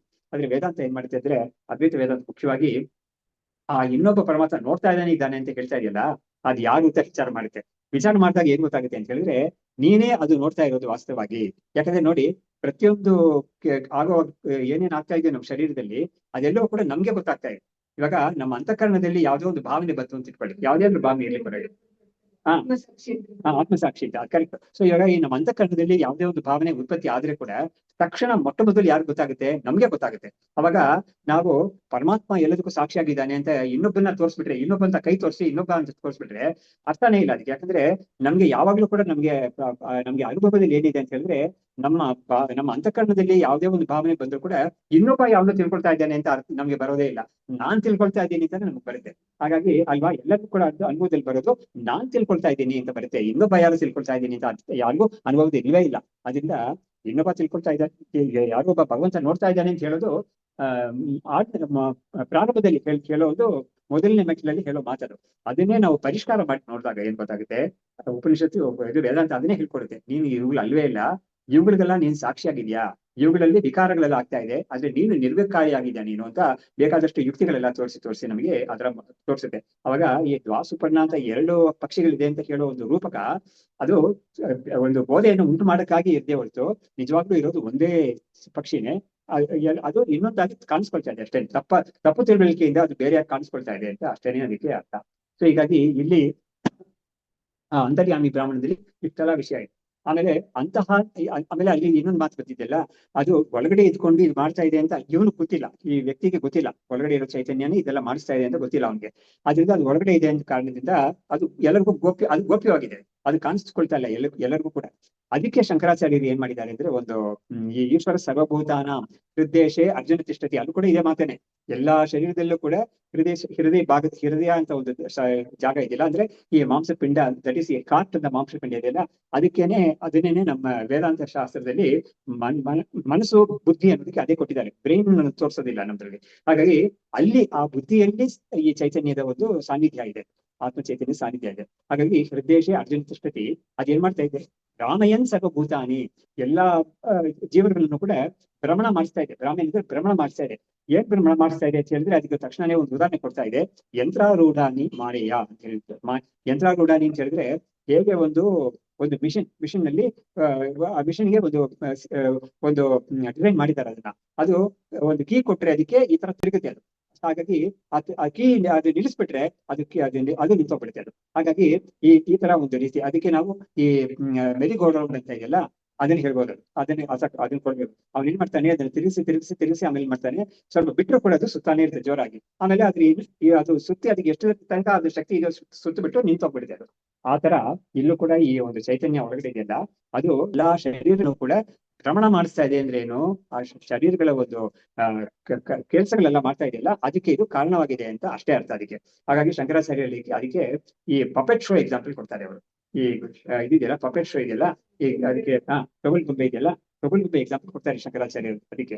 ಅವಾಗ ಅಲ್ಲಿ ಏನಾಗುತ್ತೆ ಅಂದ್ರೆ, ಈ ಪಪೆಟ್ ಶೋ ನಲ್ಲಿ ಆ ಪಪೆಟ್ಸ್ ಎಲ್ಲ ಇದೆಯಲ್ಲ, ಗೊಂಬೆಗಳೆಲ್ಲ ಇದೆಯಲ್ಲ, ಅವುಗಳು ಕೈ ಆಡ್ಸುತ್ತೆ, ಕಾಲಾಡ್ಸುತ್ತೆ, ಬಗ್ಗುತ್ತೆ, ನಮಸ್ಕಾರ ಮಾಡುತ್ತೆ, ಎಲ್ಲ ಮಾಡುತ್ತೆ. ಅದು ನೋಡಿ ಎಷ್ಟು ಇದಾಗಿರುತ್ತೆ ಅಂದ್ರೆ, ಮಾಡೋರು ತುಂಬಾ ಚೆನ್ನಾಗಿ ಮಾಡ್ತಾ ಇರ್ತಾರೆ. ಅದು ಒಬ್ಳು ಏನ್ ಮಾಡ್ತಾಳೆ, ಅವಳಿಗೆ ಇದಕ್ಕೆ ಹಾರ ಹಾಕ್ತಾಳೆ, ಇದಕ್ಕೆ ಮದುವೆ ಹಾರ ಹಾಕ್ತಾಳೆ, ಅದೆಲ್ಲ ತುಂಬಾ ಚೆನ್ನಾಗಿ ತೋರಿಸ್ತಾರೆ ಅವರು. ಆದ್ರೆ ಇದನ್ನೆಲ್ಲ ಯಾರು ಮಾಡ್ತಾ ಇದ್ದಾರೆ ಅನ್ನೋದು ಅವ್ರು ಕಾಣಿಸ್ಕೊಳ್ಳಲ್ಲ ಮುಂದ್ಗಡೆ. ಅವ್ರು ಹಿನ್ನೆಲೆ ಇರ್ತಾರೆ, ಅವ್ರು ಸ್ಕ್ರೀನ್ ಹಿಂಪದಲ್ಲಿ ಇರ್ತಾರೆ ಅವರು, ಅಥವಾ ಮೇಲ್ಗಡೆ ಇರೋ ಇರ್ತಾರೆ ಅವರು. ಇವುಗಳು ಒಳಗಡೆ ಮಾತ್ರ ಇದೆಲ್ಲ ತುಂಬಾ ಚೆನ್ನಾಗಿ ಮಾಡ್ತಾ ಇರ್ತಾರೆ ಅದು. ಆದ್ರೆ ಅವ್ರುಗಳು ಕಾಣಿಸ್ಕೊಂಡ್ಬಿಟ್ರು ಅಂತ ಹೇಳಿದ್ರೆ ಸ್ವಾರಸ್ಯ ಹೋಗ್ಬಿಡುತ್ತೆ. ಹಾಗಾಗಿ ಅವ್ರೇ ಮಾಡ್ತಾ ಇದಾರೆ ಅಂತ ಗೊತ್ತಾಗ್ಬಿಡುತ್ತೆ. ಯದ್ಯಪಿ ಇದನ್ನ ಶೋ ನೋಡೋರ್ಗೂ ಗೊತ್ತಿರುತ್ತೆ, ಆದ್ರೂ ಕೂಡ ಅವ್ರು ಕಾಣಿಸ್ಕೊಳ್ದೇ ಇರ್ತಾರೆ. ಇವುಗಳು ಮಾತ್ರ ಎಲ್ಲ ಆಟ ಮಾಡ್ತಾ ಇರುತ್ತೆ. ಹಾಗಾದ್ರೆ ಇವುಗಳೆಲ್ಲ ಆಡ್ಸೋದು, ಇವ್ರನ್ನೆಲ್ಲ ಮಾಡಿಸೋದು ಎಲ್ಲವೂ ಕೂಡ ಈ ಗೊಂಬೆಗಳಿಂದ ಬೇರೆಯಾಗಿರೋ ಒಂದು ವ್ಯಕ್ತಿ ಮಾಡಿಸ್ತಾ ಇದ್ದಾನಲ್ಲ, ಅದೇ ತರ ಈ ಶರೀರದಲ್ಲಿ ಎಲ್ಲಾ ಕ್ರಿಯೆಗಳು ಆಗ್ತಾ ಇರೋದು ಈ ಶರೀರಕ್ಕಿಂತ ಬೇರೆಯಾಗಿರೋ ಒಂದು ಚೈತನ್ಯದಲ್ಲಿ ಆಗ್ತಾ ಇರೋದು ಅಂತ ಇಲ್ಲಿ ಉಪಮಾನ ಕೊಟ್ಟಿರೋದು ಆತರ. ಹಾಗಾಗಿ ಆ ಒಂದು ತುಂಬಾ ಇಂಟ್ರೆಸ್ಟಿಂಗ್ ಕಾನ್ಸೆಪ್ಟ್ ಅದು ಅಂತರ್ಯಾಮಿ ಅನ್ನೋದು. ಶಂಕರಾಚಾರ್ಯರು ತುಂಬಾ ಚೆನ್ನಾಗಿ ಈ ತರ ಇದು ಈ ಪಪೆಟ್ ಎಕ್ಸಾಂಪಲ್ ಎಲ್ಲ ಕೊಟ್ಟು ತುಂಬಾ ಚೆನ್ನಾಗಿ ಹೇಳ್ತಾರೆ ಅದನ್ನ. ಸೊ ಅದನ್ನೇನೆ ಇಲ್ಲಿ ಆ ಅಂತಃಪ್ರವೇಶ ವಾಚಮಿಮಾಮ್ ಅನ್ನೋ ಕಡೆ ಕೂಡ ಒಳಗಡೆ ಒಳಗಡೆ ಬಂದಿದೆ ಅದು, ಶರೀರದಲ್ಲಿ ಒಳಗಡೆ ಆ ಚೈತನ್ಯ ಇದೆ. ಆದ್ರೆ ಅದು ನಮ್ಗೆ ಕಣ್ಣಿಗೆ ಕಾಣಿಸ್ಕೊಳ್ತಾ ಇಲ್ಲ. ಅದನ್ನ ನಾವು ಯಾರು ಅಂತ ತಿಳ್ಕೊಂಡು ನಾವ್ಯಾವುದು ಅಂತ ತಿಳ್ಕೊಳ್ಳೋದೇ ವೇದಾಂತದ ಒಂದು ಗುರಿಯಾಗಿದೆ. ಹಾಗಾಗಿ ಇಲ್ಲಿ ಹೇಳ್ತಾ ಇದ್ದಾರೆ, ವ್ಯಾಕೃತ ಅವ್ಯಾಕೃತ ಆಕಾರೋ, ಅದಕ್ಕೆ ನಾನು ಅದನ್ನ ತಗೊಂಬಂದೆ. ಇಲ್ಲಿ ಈ ಕಿವಿ ಅಂತ ಒಂದು ಇಂದ್ರಿಯ ಇದೆಯಲ್ಲ, ಅದಕ್ಕೆ ವ್ಯಾಕೃತ ಅಂದ್ರೆ ಕಣ್ಣಿಗೆ ಕಾಣಿಸ್ಕೊಳ್ತಾ ಇರೋ ಮ್ಯಾನಿಫೆಸ್ಟ್ ಫಾರ್ಮ್ ಒಂದಿದೆ, ಅನ್ಮ್ಯಾನಿಫೆಸ್ಟ್ ಫಾರ್ಮ್ ಒಂದಿದೆ. ಅನ್ಮ್ಯಾನಿಫೆಸ್ಟ್ ಫಾರ್ಮೇ ಇದೆ ಅಂತರ್ಯಾಮಿ ಅನ್ನೋದು. ಅದೇ ಒಳಗಡೆ ಇದ್ಕೊಂಡು ಗೋಪ್ಯವಾಗಿ ಇದ್ಕೊಂಡದು, ಯಾರಿಗೂ ಕಾಣಿಸ್ಕೊಳ್ತೇ ಇದೆ ಅದು. ಅದನ್ನ ನಾವು ಅಂತ ತಿಳ್ಕೊಬೇಕಾಗಿದೆ ಅಂತ. ಅದರಿಂದಲೇ ಏನ್ ಮಾಡಿದ್ದಾರೆ, ಈ ಪರಾಂಚಿಕಾನಿ ವ್ಯತಿರಣ ಸ್ವಯಂಭೂ ಅಂತಲೇ ಬರ್ತಿದೆಯಲ್ಲ ಕಠೋಪನಿಷತ್ತಲ್ಲಿ, ಈ ಇಂದ್ರಿಯಗಳು ಮನಸ್ಸು ಎಲ್ಲವೂ ಕೂಡ ಹೊರಮುಖವಾಗಿಯೇ ಇದೆ ಆಲ್ವೇಸ್. ಅದ್ರ ನೇಚರೇ ಆತರ ಇದೆ. ಆದ್ರೆ ನಾವು ಒಳಮುಖವಾಗಿ ಆಗ್ಬೇಕು. ನಾವು ಅಂತರ್ಮುಖ ಸಮಾರಾಧ್ಯ ಬಹಿರ್ಮುಖ ಸುದುರ್ಲಭ ಅನ್ನೋ ರೀತಿಯಲ್ಲಿ ಒಳಗಡೆ ಮುಖ ನಾವು ಮಾಡ್ಕೋಬೇಕಾಗಿದೆ. ಅದಕ್ಕೇನೆ ಅದೇ ತುಂಬಾ ದೊಡ್ಡ ಸಾಧನೆ ಇರೋದ್ರಲ್ಲಿ. ಅವಾಗ ಇಂದ್ರಿಯಗಳ ಒಂದು ವ್ಯಾಪಾರಗಳನ್ನೆಲ್ಲ ನಾವು ಕಂಟ್ರೋಲ್ ಮಾಡಿ ನಿಲ್ಲಿಸಿ ನಮ್ಮ ಒಂದು ವೈರಾಗ್ಯದಿಂದ ನಾವೆಲ್ಲ ಮಾಡಿದಾಗ ನಮಗೆ ಒಳಗಡೆ ಇರೋ ಚೈತನ್ಯದ ಒಂದು ಸಾಕ್ಷಾತ್ಕಾರ ಅಖಂಡಾಕಾರ ವೃತ್ತಿಯಿಂದ ಆಗುತ್ತೆ ಅಂತ. ಅಲ್ಲೂ ಕೂಡ ಕಣ್ಣು ಕಾಣಿಸ್ಕೊಳ್ತೆ ಅಂತ ಯಾರು ಹೇಳೋದೇ ಇಲ್ಲ. ಅದನ್ನ ನೀನು ತಿಳ್ಕೊಬೇಕು, ನೀನೇ ಆ ಚೈತನ್ಯ ಅಂತ ತಿಳ್ಕೊಬೇಕು. ಬೇರೆ ಯಾವುದರ ಒಂದು ಮಿಕ್ಸರ್ ಇಲ್ಲದೆ ಇರೋ ಒಂದು ಕೇವಲ ಒಂದು ಶುದ್ಧವಾದ ಒಂದು ಅಂತಃಕರಣದಲ್ಲಿ ಅದು ಭಾಸವಾಗುತ್ತೆ ನಿನಗೆ ಅಂತ ಈ ಒಂದು ವಿಷಯದಲ್ಲಿ ಹೇಳಿದ್ದಾರೆ. ಸೊ ಹೀಗೆ ವ್ಯಾಕೃತ ಅವ್ಯಾಕೃತ ಆಕಾರೋ ಯೌ ಶ್ರೋತಸ್ಯ, ಪ್ರತಿಯೊಂದು ಇಂದ್ರಿಯಕ್ಕೂ ಈ ತರ ಒಂದು ವ್ಯಾಕೃತವಾದ ಆಕಾರ, ಅವ್ಯಾಕೃತವಾದ ಆಕಾರ ಅಂತ ಒಂದಿದೆ. ಆದ್ರೆ ಇಂದ್ರಿಯಗಳು ಬೇರೆ ಬೇರೆ ನಾನಾ ಇಂದ್ರಿಯಗಳಿದೆ. ಆದ್ರೆ ಆ ಅವ್ಯಾಕೃತ ಆಕಾರ ಇದೆಯಲ್ಲ, ಅದು ಬೇಕಾದ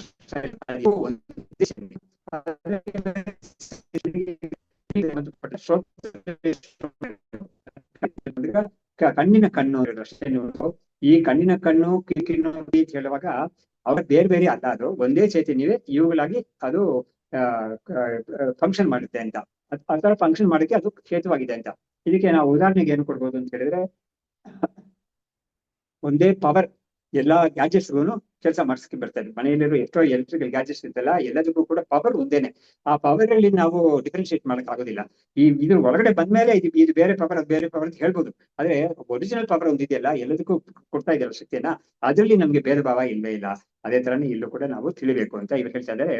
ವ್ಯಾಕೃತ ಅವ್ಯಾಕೃತ ಆಕಾರೋ ಯೌ ಶ್ರೋತ್ರಸ್ಯ ತಯೋಹೋ ಇದಂ ಶ್ರೋತ್ರಂ ವ್ಯಾಕೃತ ಆಕಾರ.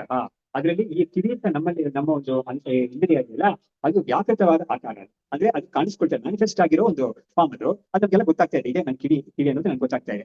ಆದ್ರೆ ಶಕ್ತಿ ಅವ್ಯಾಕೃತ ಅಭಿದಾ, ಅಂದ್ರೆ ಅದರ ಒಂದು ಶಕ್ತಿ ಇದೆಯಲ್ಲ, ಆ ಕಿವಿ ಅನ್ನೋದು ಯಾವ ಶಕ್ತಿಯಿಂದ ಫಂಕ್ಷನ್ ಮಾಡ್ತಾ ಇದೆಯೋ ಅದು ಅವ್ಯಾಕೃತವಾದ ಆಕಾರ, ಅದು ಈ ಕಿವಿಗೆ ಅಂತ. ಹಾಗಾಗಿ ನಾವು ಏನ್ ತಿಳಿಬೇಕು, ಈ ಬ್ರಹ್ಮ ಅನ್ನೋದು ಅವ್ಯಾಕೃತವಾಗಿರೋ ಒಂದು ಚೈತನ್ಯವೇ ಇದು ಬ್ರಹ್ಮ ಅನ್ನೋದು.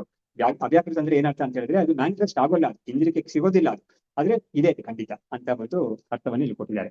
ಆಮೇಲೆ ತಚ್ಚಕ್ತಿ ಉಪಹಿತತ್ವೇನ ಬ್ರಹ್ಮ ಅಪಿ ಶ್ರೋತ್ರ ಮುಚ್ಯತೆ ಶೃಣೋತಿ ಆಕರ್ಣ ಇತಿ ಉಕ್ತಂ ಶ್ರೋತ್ರ ಶಕ್ತಿ ಯುತತ್ವತಃ. ಹಾಗಾಗಿ ಆ ಶಕ್ತಿ ಇದೆಯಲ್ಲ, ಆ ಶಕ್ತಿ ಅಂದ್ರೆ ಆ ಕಿವಿ ಕೆಲಸ ಮಾಡಕ್ಕೆ ಒಂದು ಶಕ್ತಿ ಇದೆಯಲ್ಲ, ಆ ಶಕ್ತಿ ತನ್ನಲ್ಲಿ ಸೇರ್ಕೊಂಡಿರೋದ್ರಿಂದ ಈ ಬ್ರಹ್ಮವನ್ನು ಕೂಡ ಆ ಶ್ರೋತ್ರ ಅಂತ ಕರೀತಾ ಇದ್ದಾರೆ. ಅಂದ್ರೆ ಏನಾಯ್ತು, ಶ್ರೋತ್ರಸ್ಯ ಶ್ರೋತ್ರ ನೋಡಿ, ಇದಕ್ಕೆ ನಾವು ಸ್ವಲ್ಪ ಸಂಸ್ಕೃತ ಮಿನಿಮಮ್ ಅದೇನು ಮುಂದಿನ ಶ್ಲೋಕದಲ್ಲಿ ಅವರೇ ಹೇಳ್ತಾರೆ.